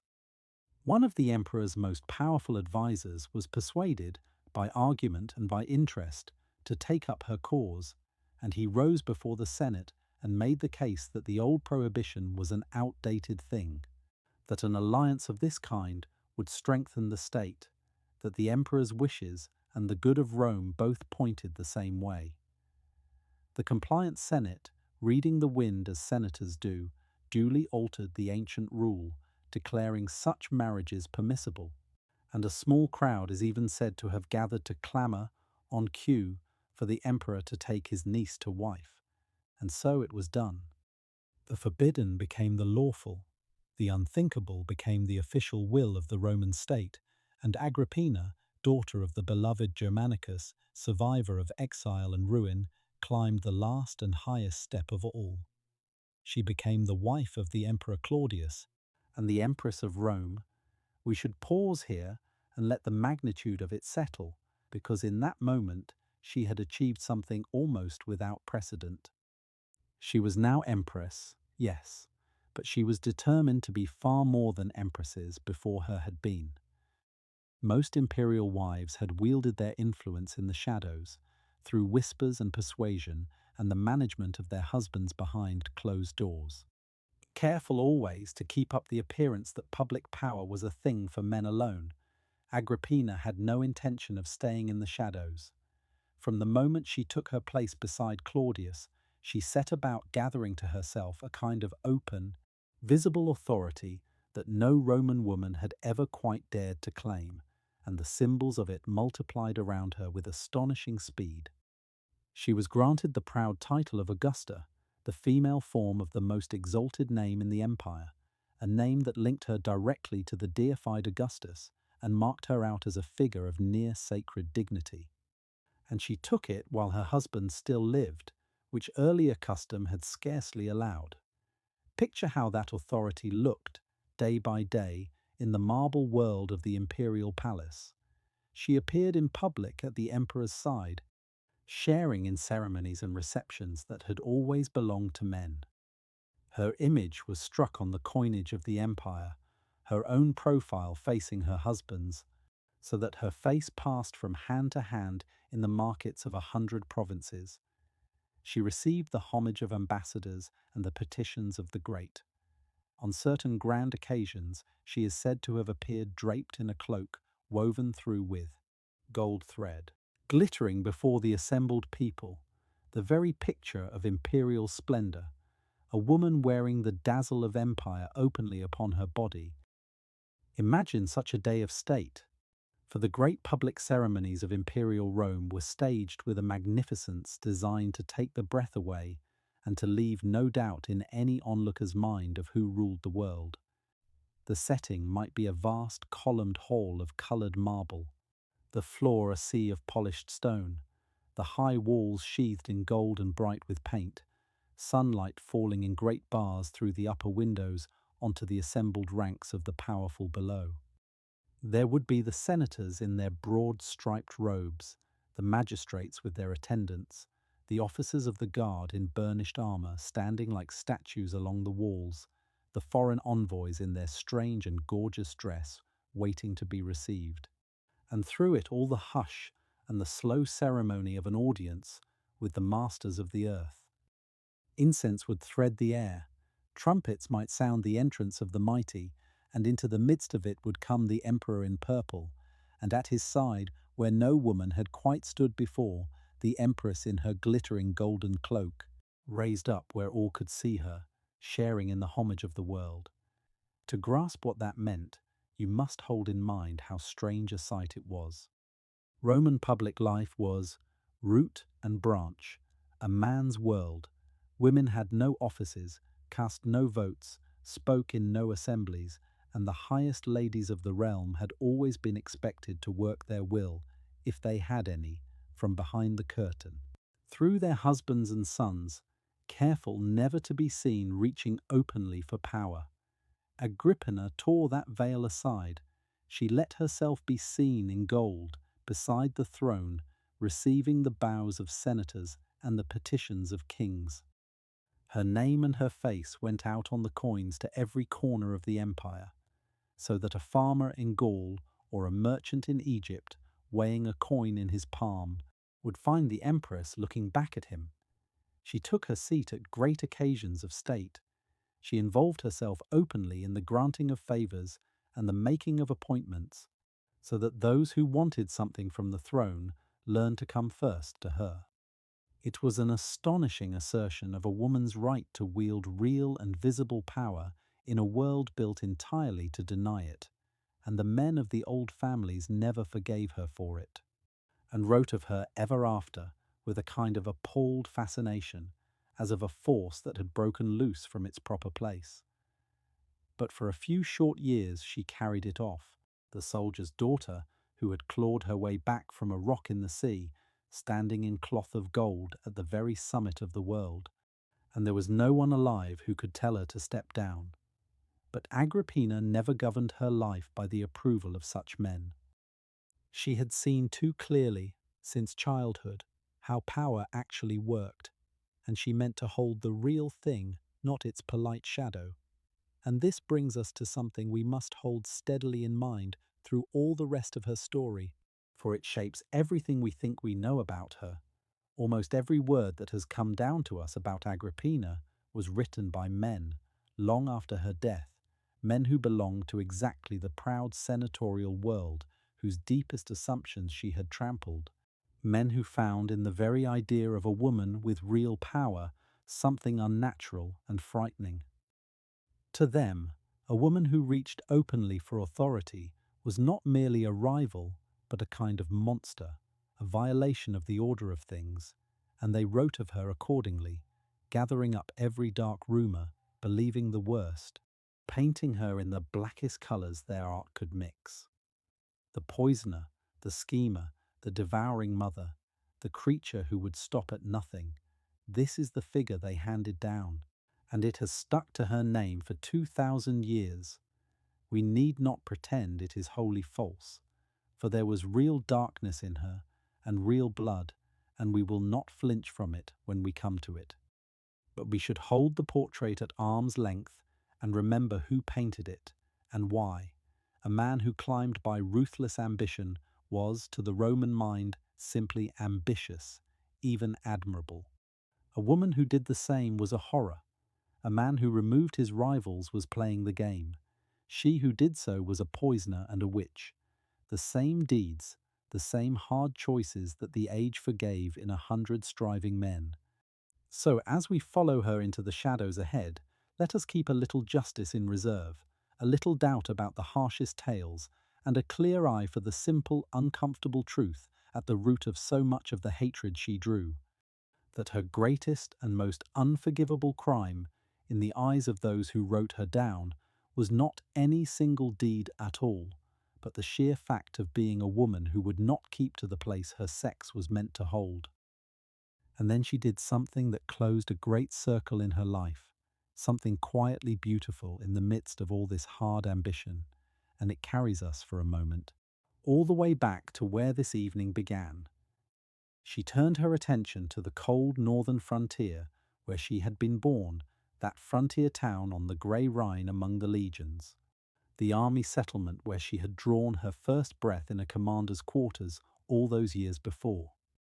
As empress, she had it raised in status, refounded as a proper Roman colony, dignified and settled and renamed in her own honour, so that the rough camp of her birth became a city that carried her name down the centuries. To found a colony was, in the Roman mind, a grand and almost sacred act of creation, the planting of a piece of Rome itself in a far country, and to have it done in one's own name was an honour of the very highest kind. A colony was settled often with veteran soldiers, men who had served their long years under the standards, and were now given land and a home and a stake in the empire they had defended. And around them grew up a proper Roman town, with its forum and its temples and its walls and its laws, a beacon of Roman life and order set down amid the wider, wilder country.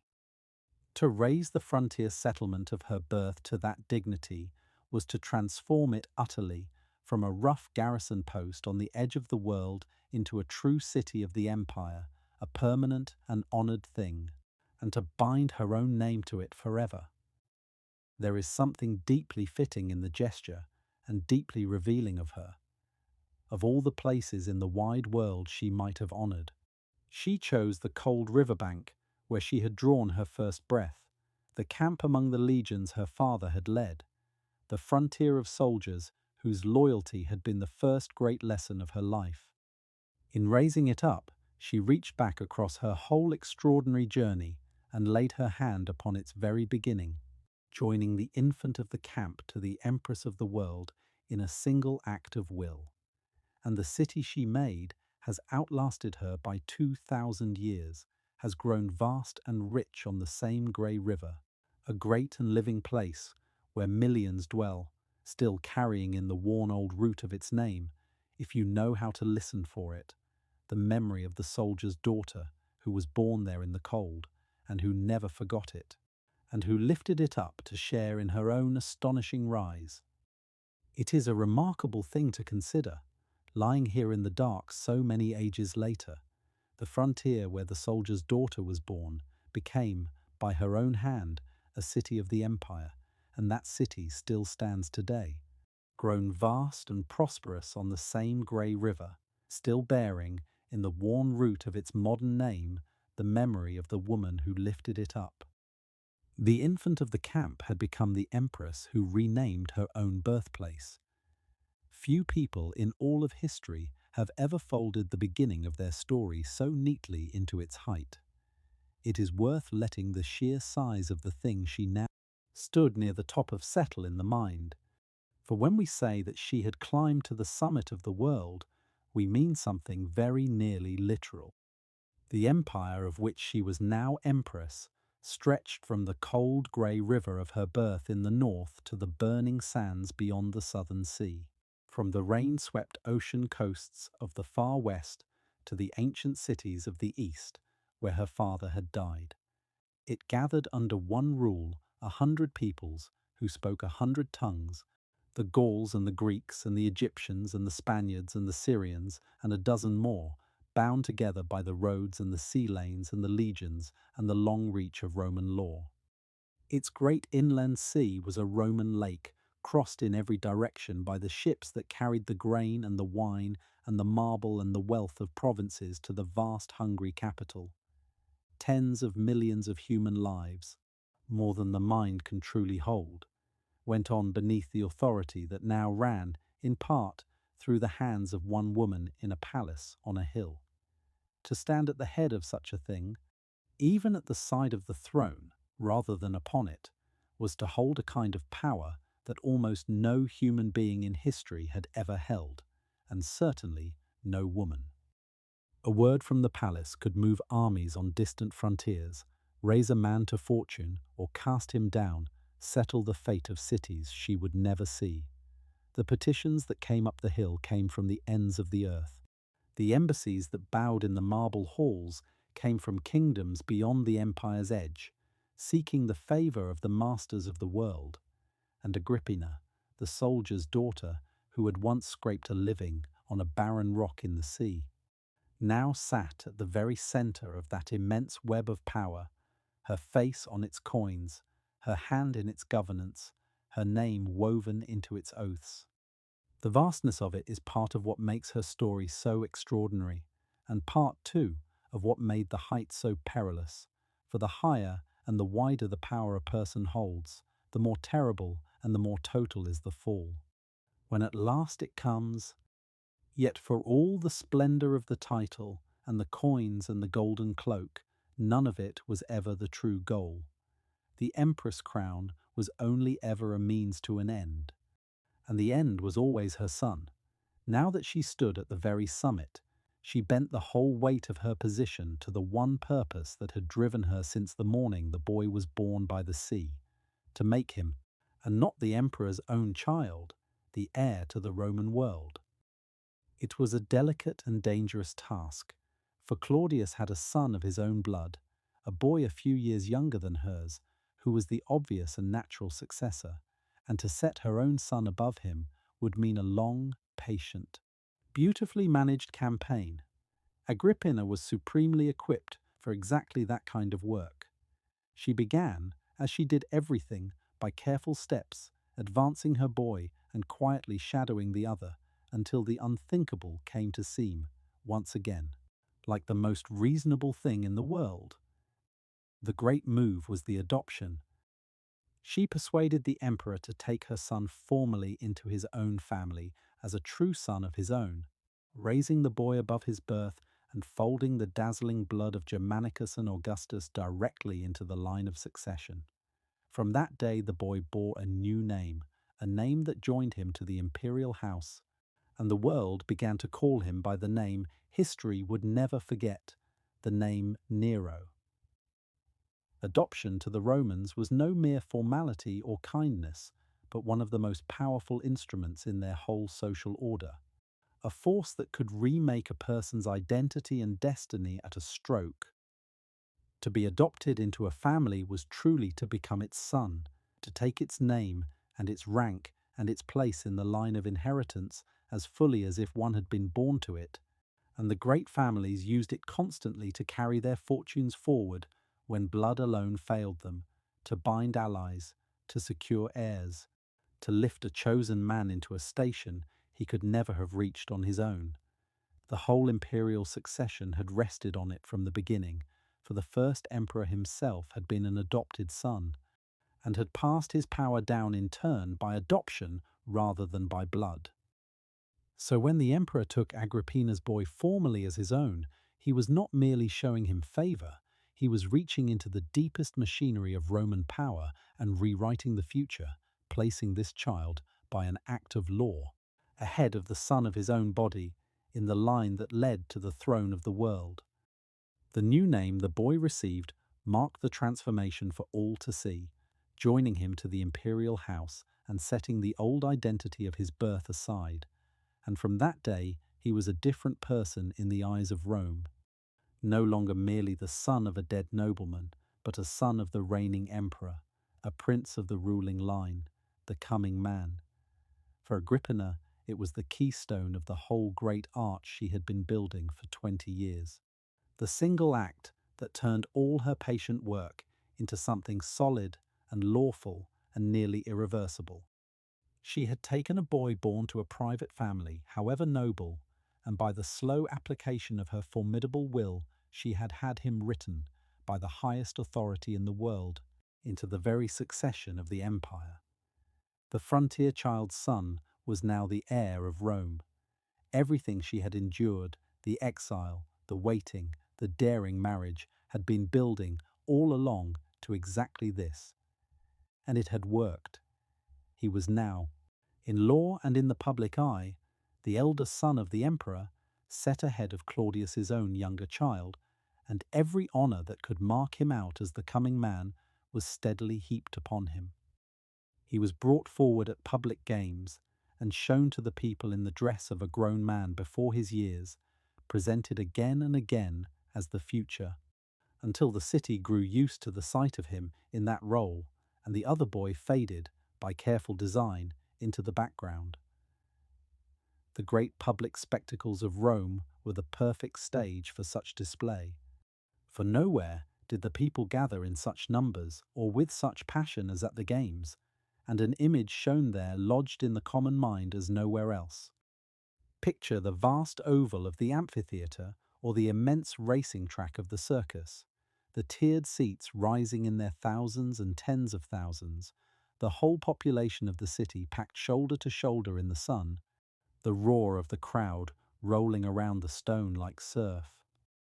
At the chariot races, the people split into their rival factions with a fervour that bordered on madness, screaming their colours hoarse as the teams thundered round the long track in a storm of dust and hooves, the crashes, the upsets, the breathless finishes, a single afternoon holding fortunes won and lost, and the city's whole heart given over to the running of horses. There were the wild beast shows in the morning, exotic animals brought at vast cost from the ends of the earth. There were the contests of armed men that the Romans loved, and that we, looking back, can only shudder at. And there were the days of theatre and procession and largesse.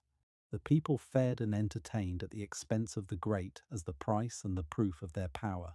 For a family that ruled by the love of the crowd as much as by the swords of the guard, these gatherings were everything, the place where loyalty was won and dynasties were made visible. To show the young heir there, splendidly dressed, presiding, distributing favours, was to write his face into the affection of the whole city, and so Agrippina used the spectacle as she used everything, with cool calculation, placing her son before the people again and again until the sight of him in the seat of honour came to seem the most natural thing in the world, until the crowd cheered him by habit, until the question of who should follow the old emperor answered itself in 100,000 throats. It was theatre in the deepest sense, the careful staging of a succession, and she was its unseen director, working from the shadows of the imperial box, while the crowd below roared their approval of exactly the future she had designed for them. Step by step, with a patience that had been forged in exile and tempered by a lifetime of watching, Agrippina was building her son a throne. She thought too of his mind, for she meant him to be not merely an emperor, but a fine and admired one, the equal of the bright public hopes that had once gathered around his grandfather. So she reached out and recalled from his own exile one of the most brilliant men of the age, a philosopher and writer of dazzling gifts named Seneca, and set him over the boy as his tutor and guide. It was a shrewd choice in every way. Seneca was famous, eloquent, and grateful, a man whose learning would polish her son and whose loyalty, she hoped, would bind him to her cause. Under his teaching, the boy was schooled in rhetoric and philosophy, and all the graces a ruler was meant to possess. The education of a young Roman of the highest rank was a serious and demanding thing, and to picture it is to glimpse the inner furniture of that whole vanished world of the mind. A boy destined for greatness would spend his mornings with his tutor over the great authors, reading and reciting and learning by heart long passages of the famous poets and orators until the cadences lived in him forever. He would be drilled above all in the art of speaking, for in Rome the spoken word was power itself, the tool by which laws were made and cases won and crowds swayed. And a young man would practice for years the building of an argument, the marshalling of proofs, the turning of a phrase, declaiming set speeches on imagined themes until he could rise before any audience and hold it in his hand. Around this ran the study of history, of philosophy, of the Greek language and literature that every cultivated Roman revered, so that the libraries of the great houses, with their racks of rolled scrolls in cool dim rooms, were the workshops in which the rulers of the world were formed. In Seneca, Agrippina had bought the very best of all this for her son. He was perhaps the most celebrated writer and thinker of the age, a philosopher of the school that taught self-mastery and calm in the face of fortune, a master of the polished Latin sentence, witty, worldly, and wise in the ways of courts. To set such a man over the boy was to promise Rome that its coming emperor would be no brute but a prince of learning and eloquence, the kind of cultivated ruler the old hopes had always longed for.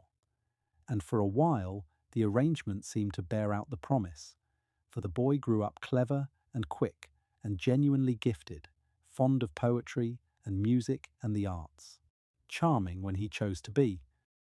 Yet there is a hard irony folded into this hopeful scene, which the years would unfold with cruel patience, that the brilliant tutor his mother had chosen to bind her son to her cause would become, in time, one of the chief architects of her undoing, and that all the philosophy in the world would not teach the boy the one lesson that might have saved them both. For now, though, the lessons went on, morning after morning, in the lamplit room. The future emperor bent over his scrolls, and his mother, looking in, could believe that every thread of her great design was drawing tight exactly as she had planned. Agrippina had thought of everything, the law, the public eye, the coinage, the succession, and now the education and the men who would surround her son as he grew. She bound him still tighter to the throne by arranging his marriage to the emperor's own daughter, a gentle young woman, so that her son was now not only the adopted heir, but the husband of an imperial princess, woven into the family at every possible seam. It was a masterstroke of dynastic weaving, and it shows how completely Agrippina thought in terms of the long game. By marrying her son to the emperor's own daughter, she joined the two strands of the family into a single rope, so that whatever claim the emperor's blood carried now ran through her son as well. Through his wife, if not through himself, there was no longer any rival arrangement of the family that did not place her boy at its center. He was the adopted son, he was the elder, he was the husband of the princess. He was the favorite of the people and the choice of his powerful mother. Every path to the future now led through him, and each door that might have opened to another had been quietly, carefully closed. The poor young bride herself, gentle and dutiful, and caught up in schemes far larger than her own wishes, was as much a piece on the board as anyone married off to bind a succession, with no more say in her fate than Agrippina herself had once had at 13. That is the thing to hold on to as we watch this web drawn tight, that these were not abstractions, but people. Sons and daughters moved about like counters in the great cold game of dynasty, their marriages and their lives arranged for advantage by elders who loved them and used them in the same breath. Agrippina had been such a counter once, given to a stranger at 13 for the good of her house, and now she sat at the other end of the game, moving the counters herself, arranging her own son's marriage exactly as her own had been arranged, with the same iron eye for advantage. The wheel had turned all the way round. The girl who had been played had become the player, and the board, at last, was set entirely to her liking, every piece in its place, the long game all but won, with only a single move remaining before her son would be, beyond all doubt or rival, the heir to the world. The web she had spun was almost complete. Only one thread remained to be cut. And so we come to the most shadowed moment in all her long story, the moment her enemies would never let the world forget, and we will pass through it plainly and without lingering as we should. The Emperor Claudius was growing older, and there were signs that he had begun to have second thoughts, to soften towards his own neglected son, to mutter that the boy would come into his own one day, after all. To a mother who had spent 20 years building everything upon her own son's succession, such second thoughts were mortal danger. If Claudius lived long enough to change his mind, all of it, the exile endured, the marriage dared, the patient years of scheming, could be undone in an afternoon. What happened next, we cannot prove, and the honest historian must say so. But the ancient writers are nearly unanimous, and the rumour has clung to her name ever after. It was widely believed, then, and for all the centuries since, that Agrippina did not wait for nature to take its course. It was said that she had the old emperor poisoned, the deed done quietly with tainted food at his own table, so that he sickened in the night and was dead before the doubt in his mind could harden into action. Whether it is true, no one now will ever know. But true or not, the timing served her purpose with terrible precision, for Claudius died, and her son lived, and the throne stood waiting. She had prepared for the hour of his death as carefully as for everything else. When the emperor breathed his last, the news was held back for a time while the ground was made ready, the right men assured, the boy positioned exactly so. That holding back of the news was the most delicate maneuver of all, and it tells us a great deal about how power truly passed in Rome. For there was always a dangerous gap between the death of one ruler and the safe acclamation of the next, a hollow interval of a few hours in which the throne stood empty and everything hung in the balance, and into such a gap, a rival, an ambitious general, a faction of the guard, might thrust an entirely different candidate. The Romans had no fixed and certain law of inheritance to carry the power smoothly from a dead emperor to a living heir. It passed, in the end, to whoever could seize the moment and win the soldiers, and the moment was that brief, terrifying pause, when the old ruler lay dead and the new one was not yet hailed. Everything Agrippina had laboured at for 20 years could have been lost in those few hours if they were mishandled, so she did not mishandle them. While the emperor's death was kept quiet behind closed doors, the household carried on as though nothing had happened, the usual business, the usual faces, no alarm given, while in the shadows the essential men were spoken to, the guard secured, the doors and the timing arranged with the care of a general laying out a battle. The right people were made certain, the dangerous people were watched, the favourable omens were attended to, and the boy was held ready, just out of sight, for the single appointed moment when the doors would open and the world would learn at once that the old emperor was dead and that a new one already stood before them, acclaimed and inevitable, leaving no hollow gap at all for any rival to fill. It was a masterpiece of timing and nerve, the fruit of a lifetime study of exactly how thrones were won and lost, and it worked flawlessly. By the time Rome knew its emperor was dead, it already had another, and the most dangerous few hours in the whole long game had been crossed without a stumble, by the steady hand of the woman who had been planning for them since the boy was born. And then, at the chosen moment, the doors of the palace were opened, and her son stepped out before the waiting soldiers of the guard, and they lifted him up and hailed him as their emperor, and carried him to their camp, and swore to him, and it was done. There is a deep and fitting rhyme in the fact that it was the soldiers who made him, for it carries us all the way back to the cold river bank where this evening began.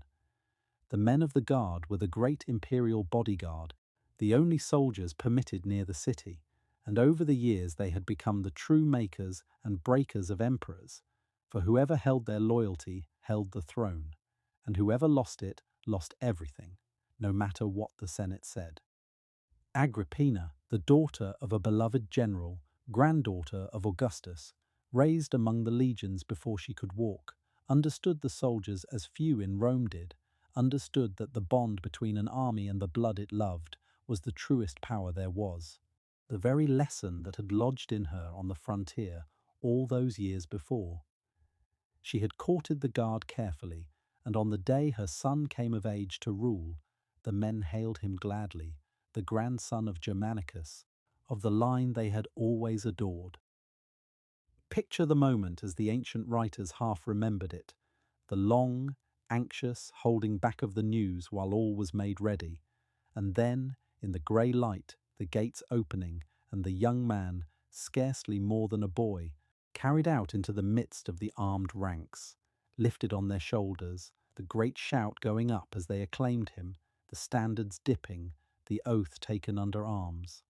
From the camp, the new emperor was borne to the Senate, and the Senate, reading the soldiers' verdict, as it always read the stronger force, confirmed in solemn session what the guard had already decided in the dawn. So a boy was made master of the Roman world in the space of a single morning, raised by the patient 20 years' labour of his mother's will, and set upon the throne by the love the soldiers bore her father's blood. And behind him, that morning, in the shadow of the great event, stood the woman who had built it all, the soldier's daughter who had folded the loyalty of armies into her deepest understanding of the world, watching her son lifted to the heights she had marked out for him before he could speak, and believing in that bright hour that she would rule through him for the rest of her days. He was still a boy, scarcely 17, raised to the rule of the whole Roman world in a single morning by the long labour of his mother's will. The Senate followed where the soldiers led, as it always did, and confirmed him in his power. Agrippina, daughter of Germanicus, granddaughter of Augustus, survivor of the rock in the sea, had achieved the thing she had set out to do on the day she first held him in her arms by the winter shore. Her son was the master of the empire, and she meant to rule it through him for a brief and brilliant season. It seemed she would. In those first heady months of the new reign, Agrippina reached a height of open power that no Roman woman had ever touched before or would ever touch again.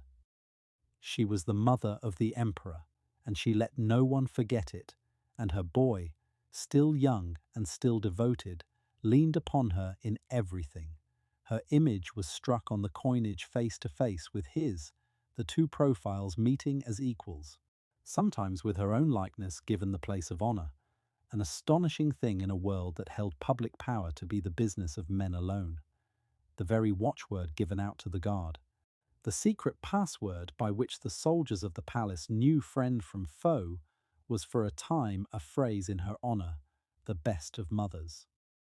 Ambassadors came, petitions flowed, and behind the young emperor, in the council and the audience chamber, stood the steady, watchful, formidable figure of the woman who had made him.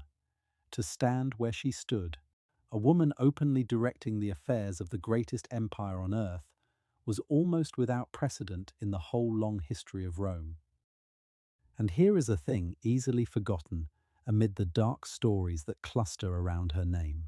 Those first years of her son's reign, the years when her hand lay heaviest upon the government, were remembered afterwards as good years, a golden opening, an age of mild and capable rule that men looked back on with longing once it had passed. The young emperor, guided by his mother and his wise advisers, began with clemency and moderation. The courts were fair, the provinces well governed, the powerful checked, the ordinary business of empire conducted with a competence that won wide praise.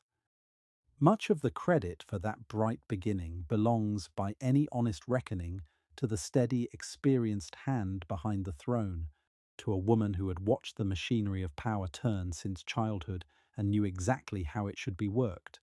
She received the petitions and the embassies, she weighed the appointments, she settled the disputes that came up the hill to the palace. She held the whole vast apparatus steady while her boy found his feet. For a season, the strange experiment of a mother and son ruling the world together actually worked, and worked well, and Rome was the better for it. It could not last, of course, and we know already the shape of how it ended, but we should not let the bitterness of the ending blot out the brightness of the start.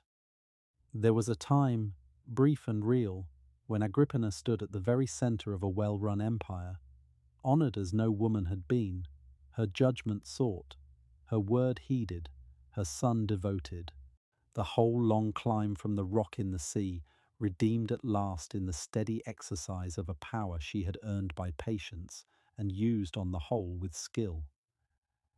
Whatever came after, she had reached the summit she had set herself, and for a little while she had stood upon it, not as a tyrant, but as a kind of steward, holding the great machine of Rome in her capable hands. It is worth pausing on that height before the long descent, the way a traveller pauses at the top of a pass to look back at the country crossed, for she would never stand so high again, and the road from here ran only downward into the dark. There is one moment from this dizzy summit that the historians remembered above all others, because it showed, in a single image, both how far she had climbed and how the men around her meant to check her. Envoys had arrived from a distant kingdom to treat with Rome, and the young emperor was seated upon his raised platform to receive them in state, when his mother swept into the hall and made as if to climb up and take her place beside him upon the dais itself, to share in the receiving of the embassy as an equal partner in the rule. To the watching Romans this was a step too far, a woman ascending the seat of imperial judgment before foreign eyes, and a ripple of alarm ran through the chamber. It was the quick wit of the tutor Seneca that saved the day, for he murmured to the young emperor that he should rise and go down to meet his mother, as a dutiful son greeting a parent, and so draw her away from the platform before she could mount it. The boy obeyed. He stepped down and went to her, and under cover of that show of filial respect, the scandal was avoided, and she did not take the seat. It was gracefully done. But it was also, though she may not have seen it yet, the first small sign of a thing that would in time undo her, that the clever men she had gathered around her son to serve her purpose had begun, very quietly, to wonder whether his mother's power might be a thing they would do better to curb. For that, in the end, is the great turning of her story, and it is a turning every mother in the world will feel in her chest, whatever the century. She had built her whole life around her son, and her son grew up. The boy who had leaned on her so completely in those first months began, as boys do, to want a life and a will of his own, and the men around him were ready and waiting to help him find it. Two figures in particular came to stand between the young emperor and his mother. One was the tutor Seneca, all silken eloquence and worldly wisdom. The other was the hard, plain commander of the guard, a soldier named Burrus, blunt and capable and trusted by the troops. Together these two formed a kind of quiet partnership, steering the young ruler, smoothing his path, and gently, steadily, persistently working to loosen the grip his mother held upon him. They did not move against her in the open. That would have been folly. They simply made themselves more useful to the boy than she was, and waited for the ordinary friction between a strong mother and a son becoming a man to do the rest. It did not take long, and the wedge, when it came, was a tender and human one. The young emperor fell in love. He became infatuated with a servant of the household, a freedwoman of grace and charm, and threw himself into the affair with all the heedless passion of his years. His mother was appalled, partly from pride, for the girl was of low birth and no use at all to the dynasty, and partly, surely, from the deeper wound of a mother watching another woman claim the heart that had once been wholly hers. She opposed the romance loudly and bitterly, scolding her son, demanding he give the girl up, trying to command him as she had commanded him when he was a child. It was exactly the wrong thing to do, and the clever men around him knew it.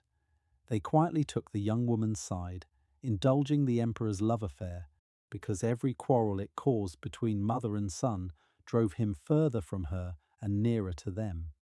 Agrippina, for all her shrewdness, had made the oldest mistake of a powerful parent.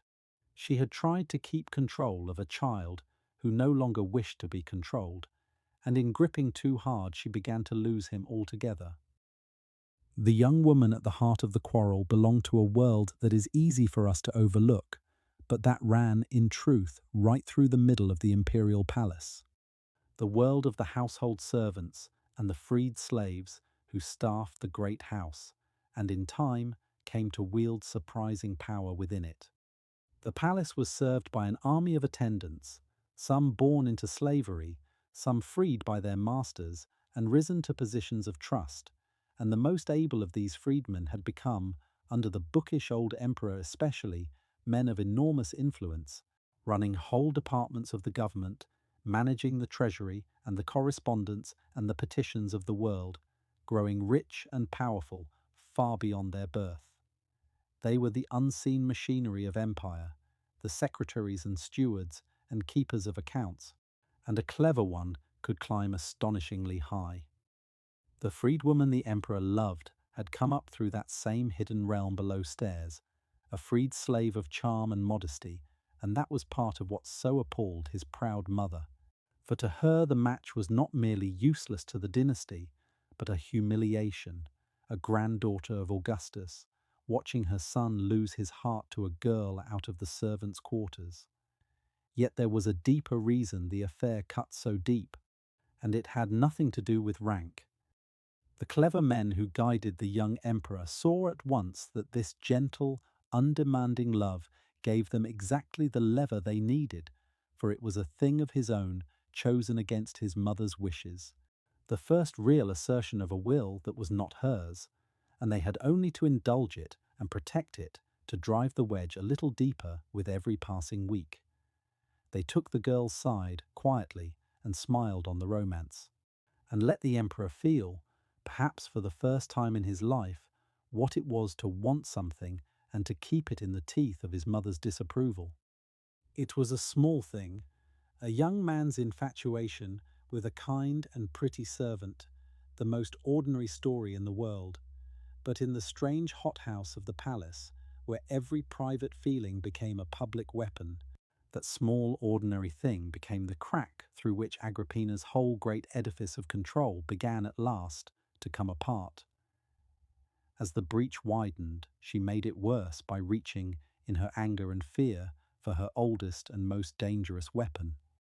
When her son defied her, she is said to have turned on him with a terrible reminder, declaring that it was she who had made him, that he sat upon the throne only by her doing, and that there was another in the palace with a better right than his, the Emperor Claudius's own son by blood, the boy she had pushed aside, who was now growing towards manhood and could yet be set up in her son's place if she chose. It was a wild and reckless thing to say, the threat of a cornered woman, and it may have been the most catastrophic error of her life, for it placed in the young emperor's mind a single cold and simple idea, that as long as that other boy lived, his own throne was not secure, and that his mother had just told him so to his face.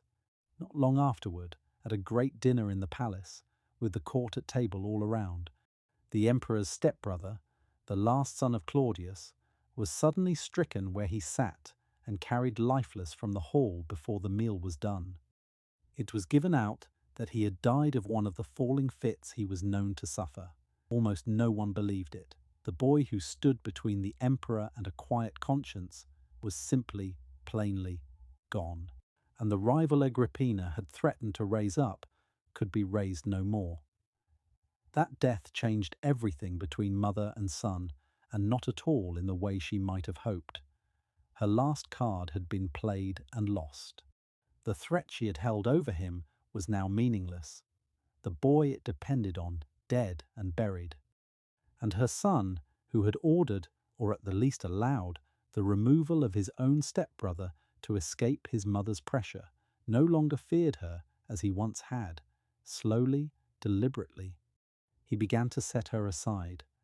The honors that had blazed around her in those first months were quietly withdrawn.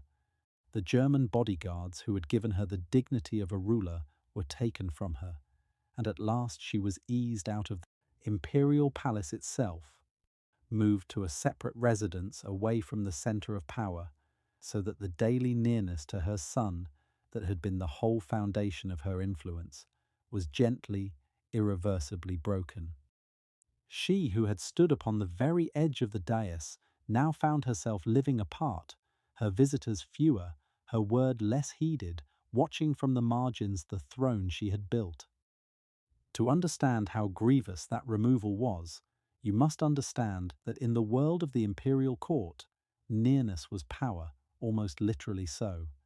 The palace was not merely a grand house, but the single beating heart of the whole empire, the place where every thread of authority gathered, and within it the currency that mattered above all others was access, the ability to reach the emperor, to catch his ear, to be in the room when decisions were made.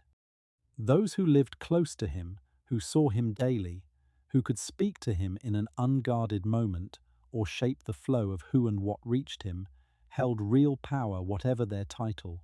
Those shut out from his presence, however exalted their rank, faded into shadows. The great house was a labyrinth of such nearness and distance, of inner rooms and outer, of who waited where, and who passed the doors, and who was turned away, and the whole silent war of the court was fought over exactly these questions of access and proximity. For years, Agrippina had held the very center of that labyrinth, had lived at her son's side, had been the first he saw and the last, the one who stood nearest the throne and through whom others had to pass to reach it.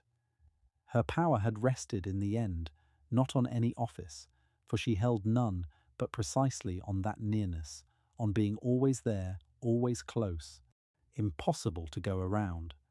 And so to be moved out, to be given a separate house away from the center, was not the loss of a privilege, but the loss of the very ground her power stood upon.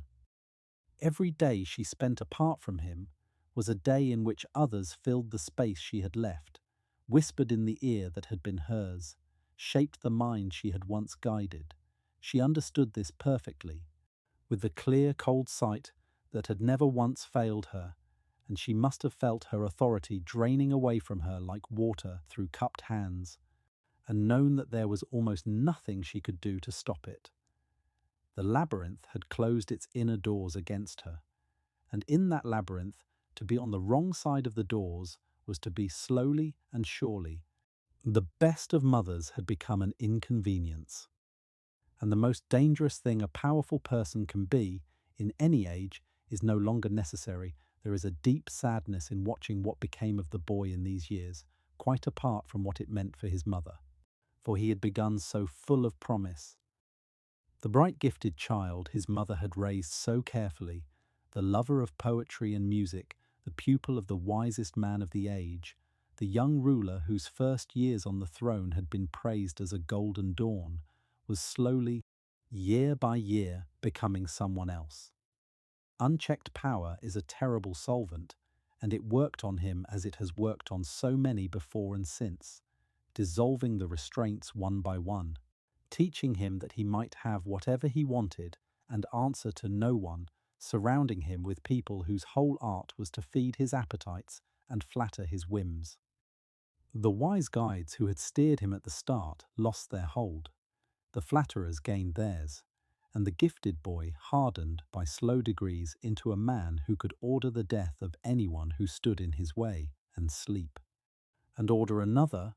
For his mother, who had made him, this transformation held a particular horror, for she of all people could see what was happening, and could see, too, that she had helped to set it in motion. She had taught him, by her own example, that power was worth any price. She had cleared his path of rivals without flinching. She had placed in his hands, while he was still half a child, an authority almost without limit in all the world. And now she watched that authority curdle in him, watched the son she loved become capable of things that made even her formidable nerve recoil, and felt, perhaps for the first time, the ground shift beneath her own feet. The pupil had outgrown the teacher. The instrument she had forged with such care had become a weapon she could no longer control, and one day she must have begun to understand. It might be turned against the very hand that had made it. It is among the oldest warnings in all of human story that those who reach for power by ruthless means may raise up something that will not, in the end, spare even them. Agrippina had spent her whole life learning every lesson her cruel world could teach.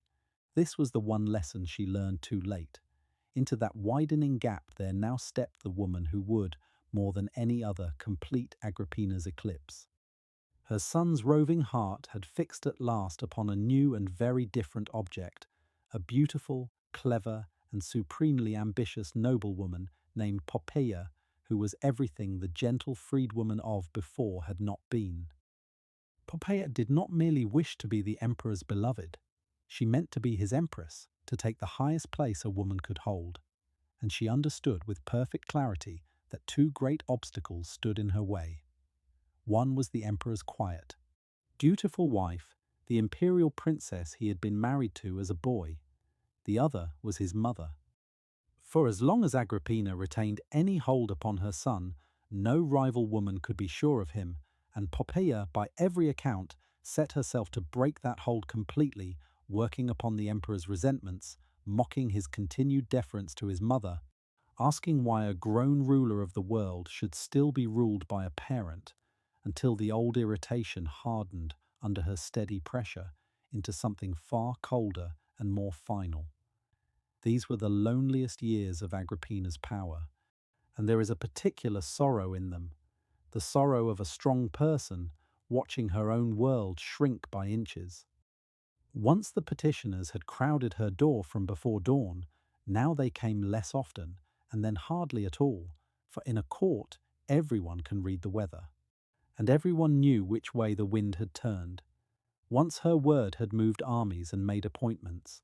Now it carried no further than the walls of the separate house she had been moved to, away from the centre, away from her son. The honours fell away one by one. The guards were withdrawn. The invitations dwindled.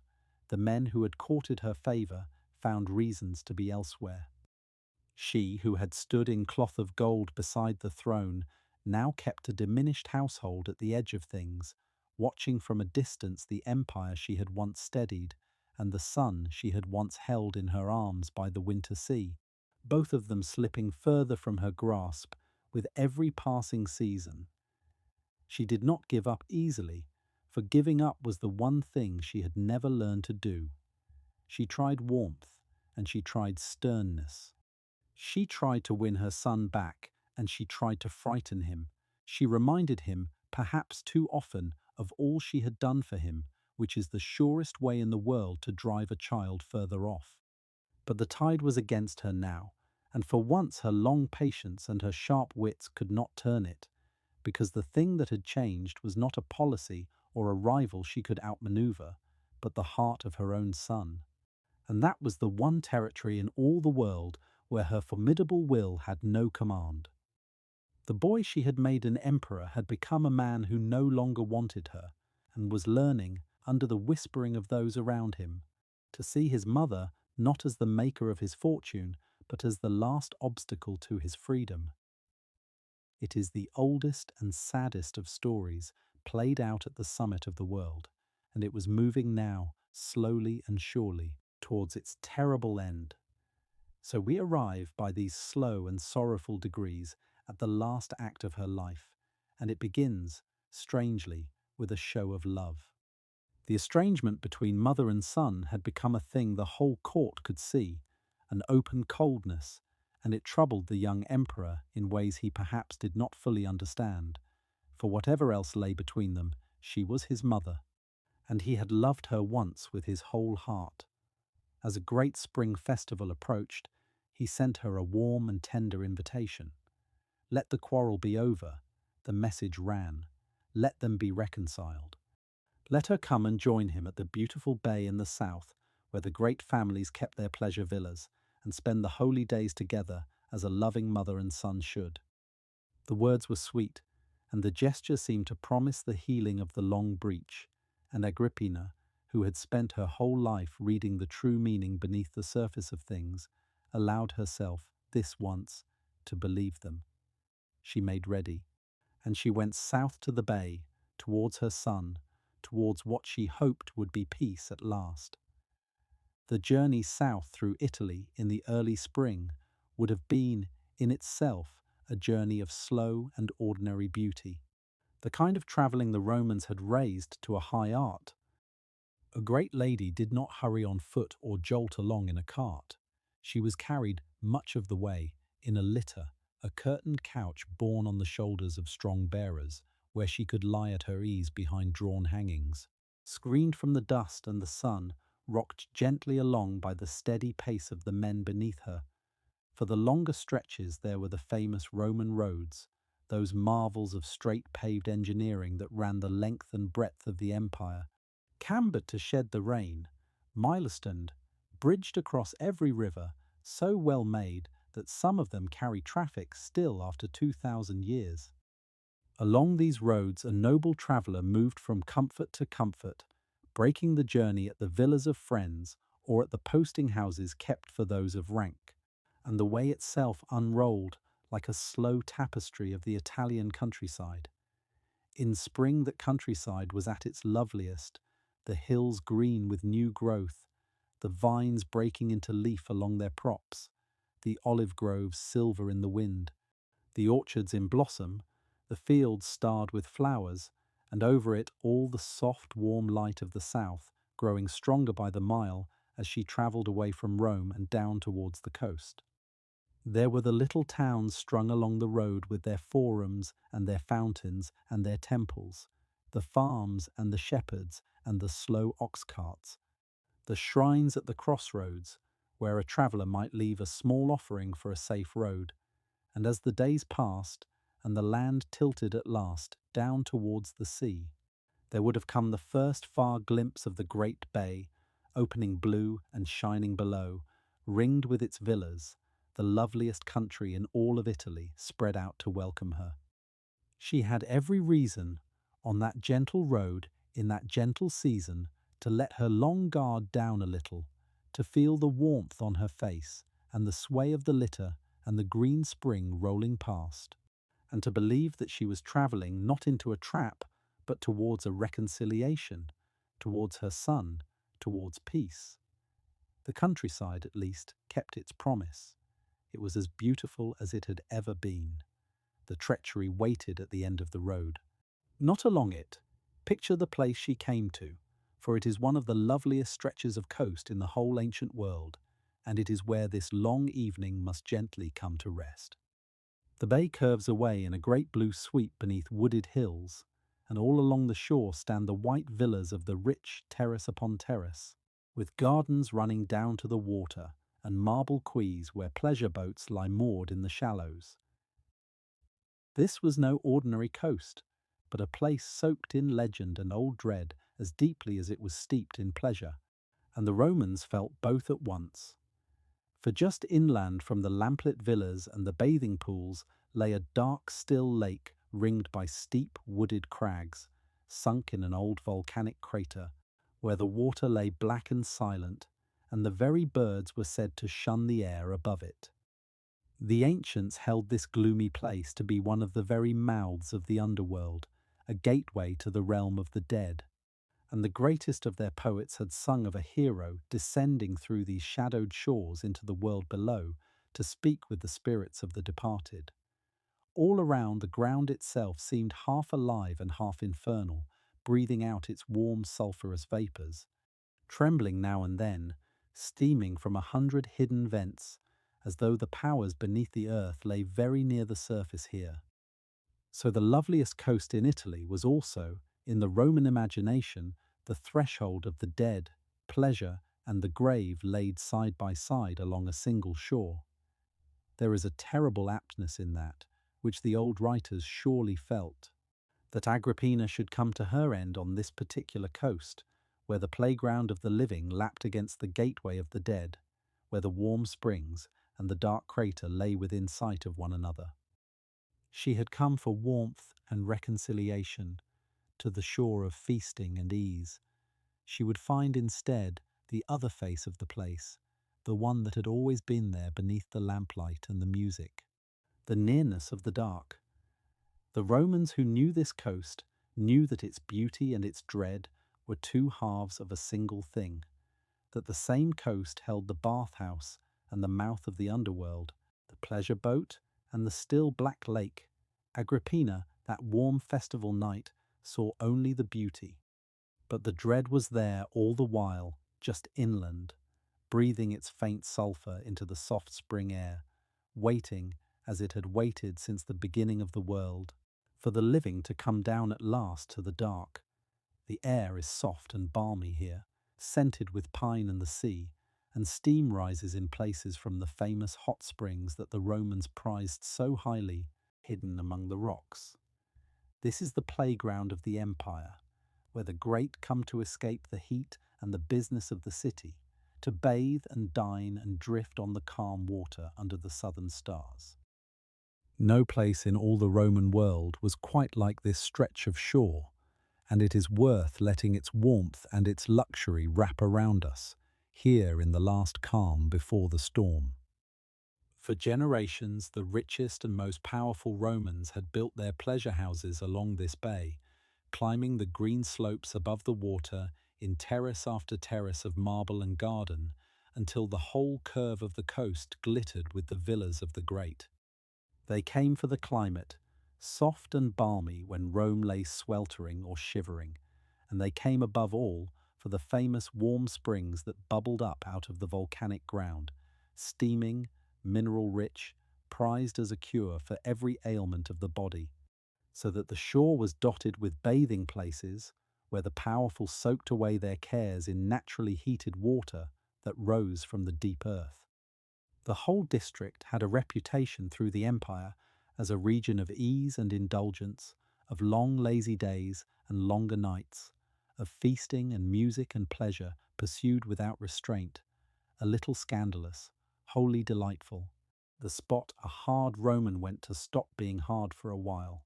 Picture the life of it in that soft season. The villas with their wide terraces opening onto the bay, their colonnades and fountains and shaded walks, their windows framing the great blue sweep of the bay. The pleasure boats drawn up at private marble jetties, gaily painted, awninged against the sun, ready to carry a party out onto the calm water of an evening to dine afloat under the stars while musicians played. The slow warm mornings, the bathing, the strolling in the gardens, the rich meals taken in the shade through the heat of the day, and over the sea always that particular southern light, golden in the morning, blazing white at noon, and in the evening turning the whole bay to a sheet of beaten copper as the sun went down behind the headlands, and the lamps began to wake one by one along the darkening shore. It was in every way the most beautiful and the most welcoming place imaginable, a haven of warmth and rest at the soft heart of a hard empire.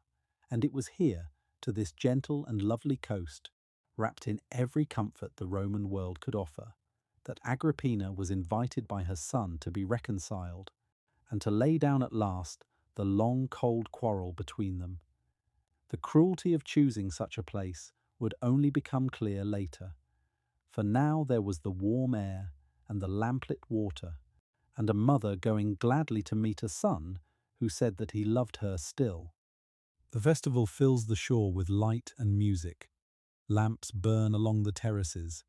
The bay lies dark and gleaming below, dotted with the riding lanterns of moored boats. The festival that drew them to the coast was one of the bright fixed points of the Roman year, for the Roman calendar was woven through with sacred days, and religion was not a thing apart from ordinary life, but soaked into every corner of it. The Romans lived in a world they believed to be thick with the divine, attended at each turn by gods great and small, the high gods of the state with their vast marble temples, and the humbler spirits of the hearth and the doorway and the storeroom who guarded each household. Their days were marked out by offerings and their year by festivals, the holy seasons when work was set aside and the people gave themselves over to observance and to pleasure both, for in Rome the two were not opposed. There were rites for the dead and rites for the harvest, days of solemn sacrifice and days of riot and license, processions and games and feasts, the smoke of offerings rising from 1,000 altars across the city and the empire. This particular festival, falling in the early spring, was a holy season of several days sacred to the goddess of wisdom and craft, a time of celebration especially dear to scholars and artists and to all who worked with skill and learning, and the young emperor, who fancied himself a poet and a singer and a lover of the arts, kept it with relish. To picture the shore in those days is to see the warm coast given over to light and music and worship together, the offerings made, the feasts spread, the lamps lit along the terraces as the holy evenings came on, the soft spring air full of song and the smell of incense and the sea.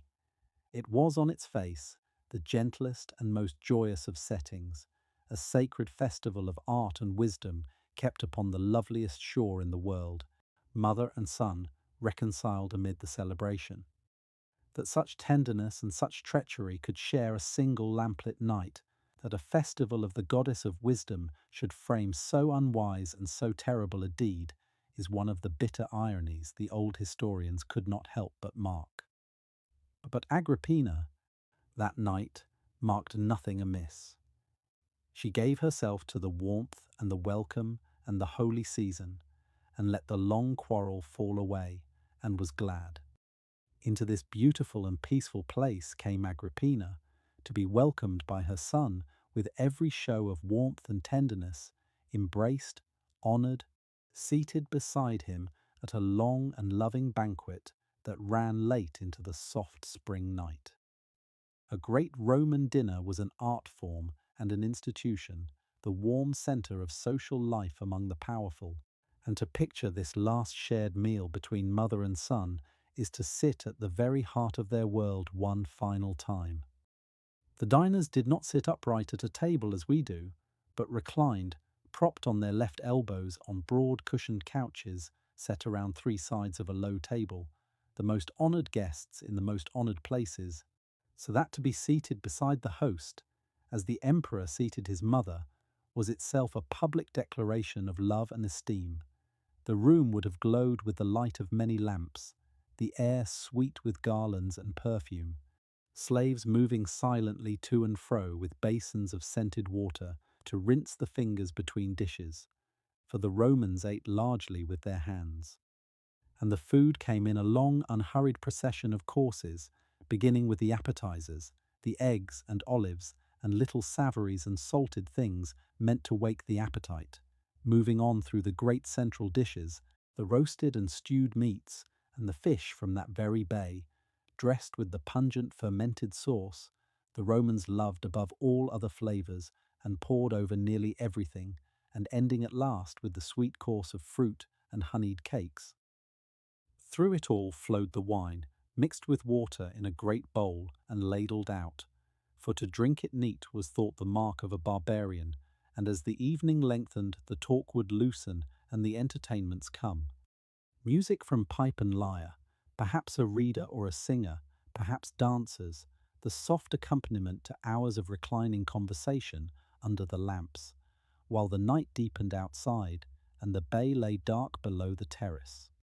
We must imagine Agrippina at such a feast that night, placed in the seat of honour beside the son she had not been close to in a long while, watching his face in the lamplight, listening to his warm words, daring to believe that the long estrangement was healing at last, that the boy she had given everything to make had come back to her after all. She had spent her whole life reading the truth beneath the surface of things. And yet here, this once, she let the warmth and the welcome and the simple longing of a mother's heart persuade her that what she saw was real.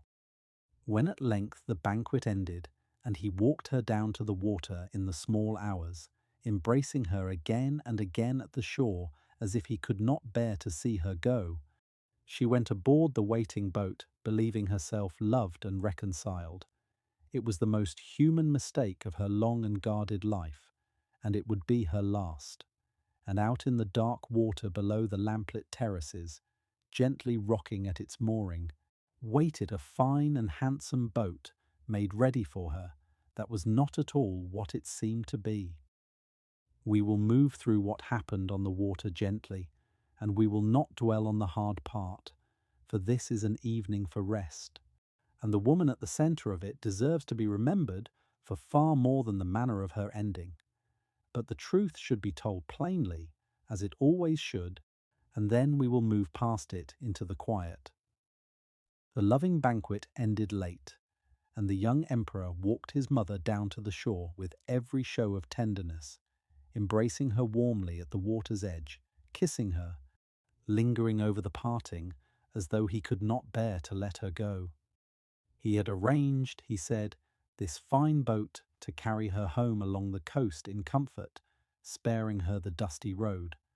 And so she went aboard in the soft spring darkness with a few attendants, and the rowers pushed off, and the lamps of the villas slid away behind her across the calm black water, and the boat moved out into the gleaming bay under the stars. It was a beautiful night, and the boat had been built to come apart. Out in the deep bay, by a hidden mechanism, the vessel was made to break and founder, so that it should seem an accident of the treacherous sea. But the thing was clumsily done, and it did not go as planned. The boat collapsed unevenly. One of her companions was lost, and Agrippina herself was thrown into the dark water, hurt but alive, and in that first terrible moment of cold and confusion she understood, with the awful clarity of a woman who had spent her whole life reading the truth beneath appearances, exactly what was happening and exactly who had ordered it. She did not cry out. She did not name herself or call for help, for she grasped at once that to be known was to be finished. Quietly, in the darkness, she struck out and swam, an aging woman alone in the night sea, until a small boat passing nearby took her up, not knowing who she was, and carried her to the shore near her own villa. She had survived the sea, she had survived the trap, and now came the longest and cruelest part of all, the part no mother should ever have to live. For she knew, soaked and wounded and safe for the moment in her own house beside the bay, she knew beyond any doubt that her son had tried to have her killed, and that he would try again, and that there was now nowhere in the world she could go. She is said to have done a heartbreaking thing in those hours. She sent a trusted messenger to the emperor with word that by the grace of the gods, she had survived a dreadful accident at sea, but that he need not trouble himself to come. She wished only to rest, a message that gave him the chance, even then, to let the thing drop and to pretend it had truly been an accident. It was a mother offering her son one last door out, a way to choose, even now, not to be the man who killed her. He did not take it. When the news reached him that the wreck had failed and his mother yet lived, the young emperor, urged on and unable to turn back, made the cold decision to finish what the sea had not. He sent armed men to her villa that same night. They came into the house in the small dark hours, past her frightened servants, into the inner room where she waited by a single lamp, and she understood the moment she saw them what they had come to do. The historians of that age, who were never kind to her, recorded all the same a detail they could not bring themselves to leave out, because there is in it something that silences even an enemy. As the men closed in, she did not beg, and she did not weep, and she did not run.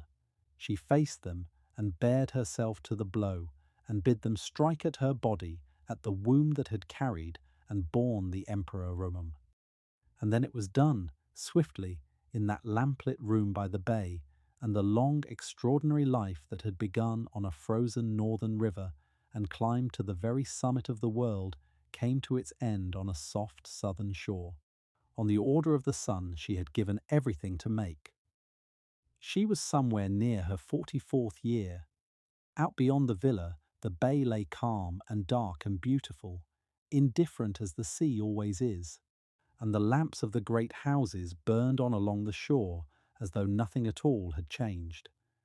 They burned her that very night, hurriedly, on a dining couch for want of anything grander, on the shore below the house, and laid her ashes without ceremony in a modest tomb on the rising ground above the bay, near the road, looking out over the water she had swum through in the dark. To feel the full bleakness of that hurried fire, you must know what a proper Roman funeral was, what was owed to the dead, and how gravely the duty was taken. For the Romans cared as deeply as any people who ever lived about the right tending of those who had gone. A death in a great house set in motion an elaborate and solemn ritual, the washing and anointing of the body, the laying out in state, the days of formal mourning, the great procession through the streets in which the ancestors themselves seemed to walk again, their images carried by mourners, so that the dead person was gathered in the right back into the long line of the family. There were the spoken praises, the lament, the slow journey to the place of burning beyond the city walls, the gathering of the ashes into an urn and their laying to rest in the family tomb, where the living would return year after year to bring offerings and keep the memory warm. To be denied these rites was, to the Roman mind, a terrible thing, a kind of second death. For the unmourned and the unburied were thought to wander restless and unquiet, cut off from the peace that proper rites alone could give, and almost none of it was granted to Agrippina.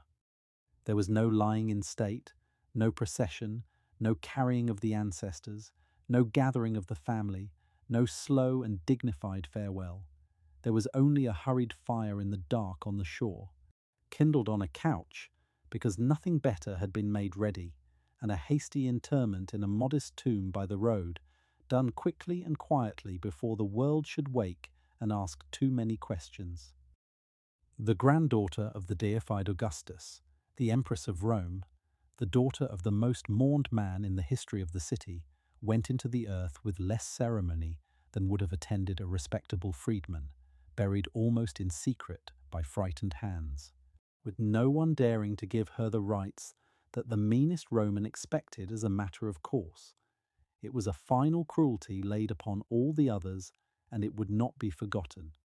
In time, when the fear had passed, the tale was told of how the most powerful woman Rome had ever known was burned in haste on a borrowed couch and tipped into a roadside grave by night, and the shame of it attached itself, as such things do, not to her, but to the son who had ordered it.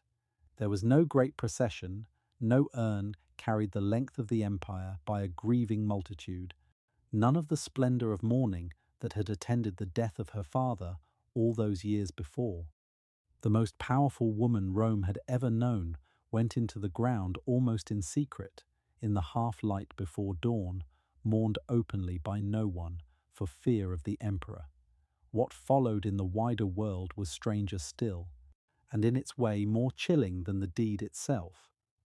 For the emperor did not, could not, simply admit what he had done. Instead, a story was given out, an official version, in which his mother had been the guilty one, had plotted against his life and been justly undone, so that her death became, in the telling, not a son's crime, but a son's narrow escape, a deliverance to be celebrated rather than mourned. Messengers carried the news to the city dressed in this convenient shape, and Rome, which surely guessed the truth, performed the expected relief. There were public thanksgivings decreed, the temples were opened. Offerings of gratitude smoked on the altars for the emperor's preservation from his wicked mother. The whole apparatus of the state bent itself to pretending that a manifest horror was in fact a cause for joy, and the people, who knew better, played their part, because to do otherwise was not safe. It is a glimpse, that grotesque public charade, into how power can bend even the truth to its will, can take the murder of a mother by her son and dress it up as a festival of deliverance, and dare anyone to say otherwise. Few who joined in the thanksgivings can have believed them. Everyone understood, in the silence beneath the official rejoicing, what had really happened on that warm shore. But understanding and saying are two different things under a tyrant, and so the lie stood, draped in incense and decree, while the woman it was told about lay in her hasty grave above the bay, with no one daring to weep for her aloud. The contrast with her father's death could hardly be crueler. He had been mourned by a whole nation that lined the roads and wept openly for a man they had loved. She was buried in the dark and then publicly slandered, her death recast as a deliverance, her memory left to the mercy of the very people who had reason to blacken it. The daughter of the most loved man in Rome went to her grave the most hated, or so the official story would have it. The truth, as ever with her, was a great deal more complicated and a great deal sadder than the tale the powerful chose to tell, and her son, it was said, was haunted ever after by what he had done, troubled in his sleep, hearing the stories whispered, the sound of a trumpet from the hill where her ashes lay. He had wanted to be free of her. He found, as such men always do, that there are some things a person can never be free of, and that the deepest of them is a mother. And there, in that simple and terrible truth, lies the whole heart of her story, the thread that runs through all of it from the winter shore where he was born to the warm one where she died. For all the empire and the intrigue, the poison and the coins and the cloth of gold, this was, at bottom, the oldest of all human stories, a mother and a son, and a love that became, by slow and dreadful degrees, the instrument of both their ruin. She had loved him fiercely and used him relentlessly, had given him everything and demanded everything in return, had made him a god upon the earth and could never quite let him be a man.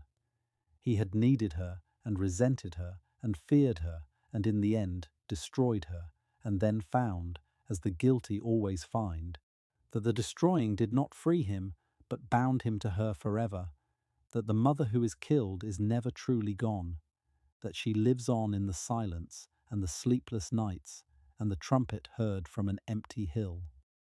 There is a warning in it for every age, about love that grips too hard and ambition that knows no limit, about the terrible things that can grow in the narrow space between a parent who cannot let go and a child who cannot break free without breaking everything. But there is something more than a warning too, something simply and deeply human, that reaches across 2,000 years to touch us as we lie here in the quiet.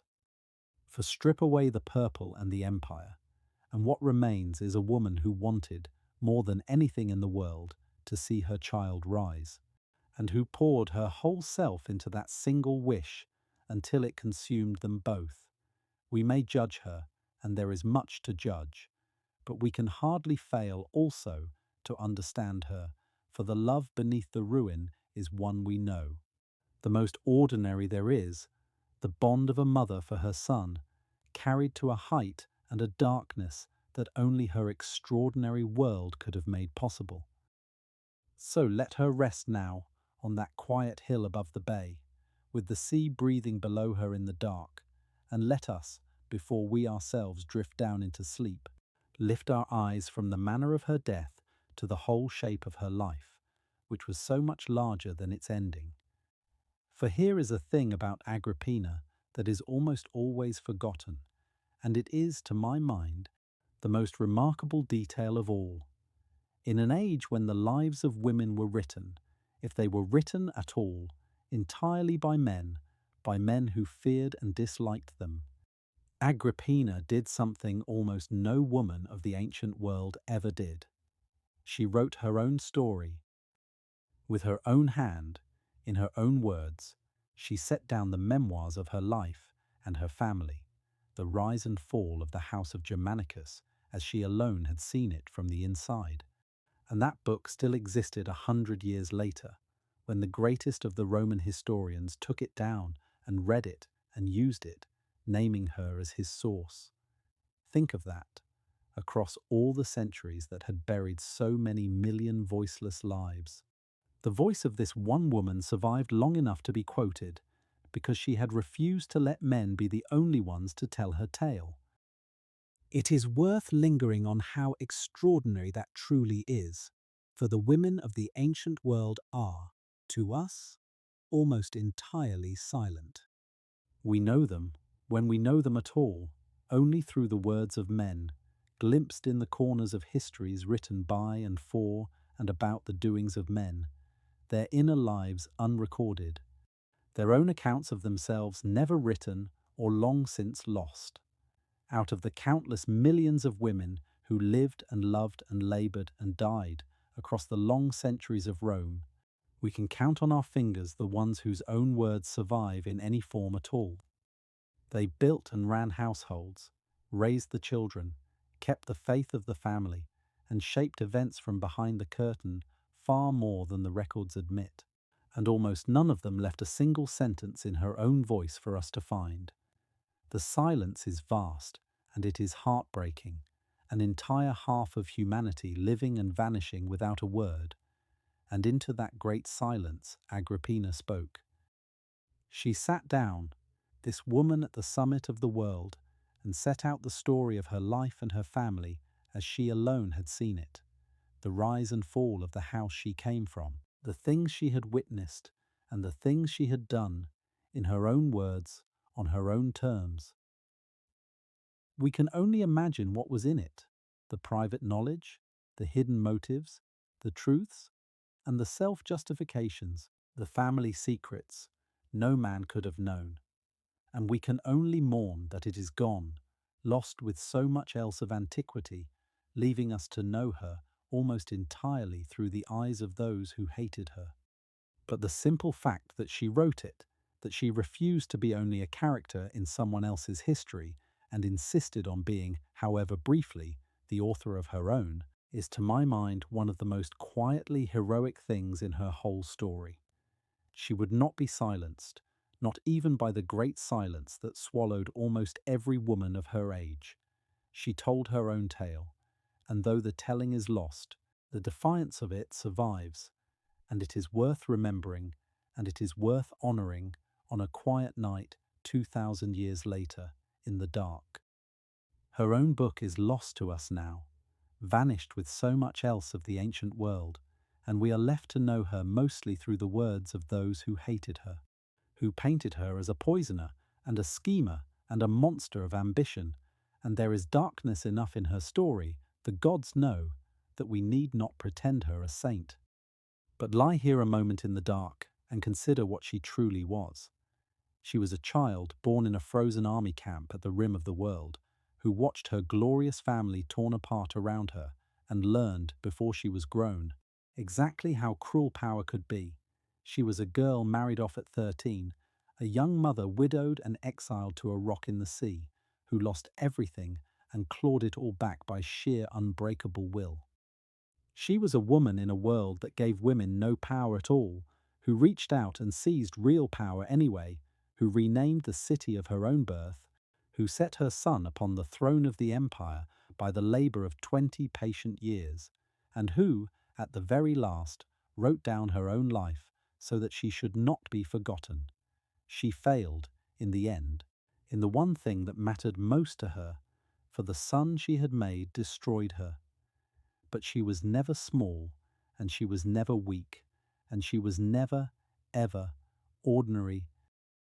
And that is where we will leave her tonight, on her quiet hill above the warm, dark bay, with the long story told and the lamps of the villas burning low along the water, a soldier's daughter and a god's great-granddaughter, an exile and an empress, the best of mothers and the most undone of them, asleep at last on the shore where her astonishing life ran out. The sea breathes softly below. The stars wheel overhead as they did that night and as they do still. And the woman who climbed from a rock in the sea to the summit of an empire rests now beyond all striving, beyond all fear. beyond the reach at last of every blow that was ever aimed at her.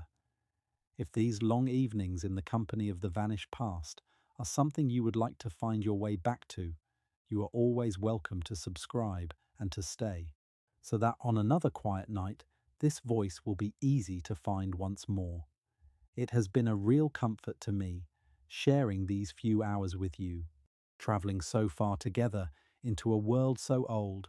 Sleep well, stay warm, be kind to the people in your house, and I will see you in the next one. Good night.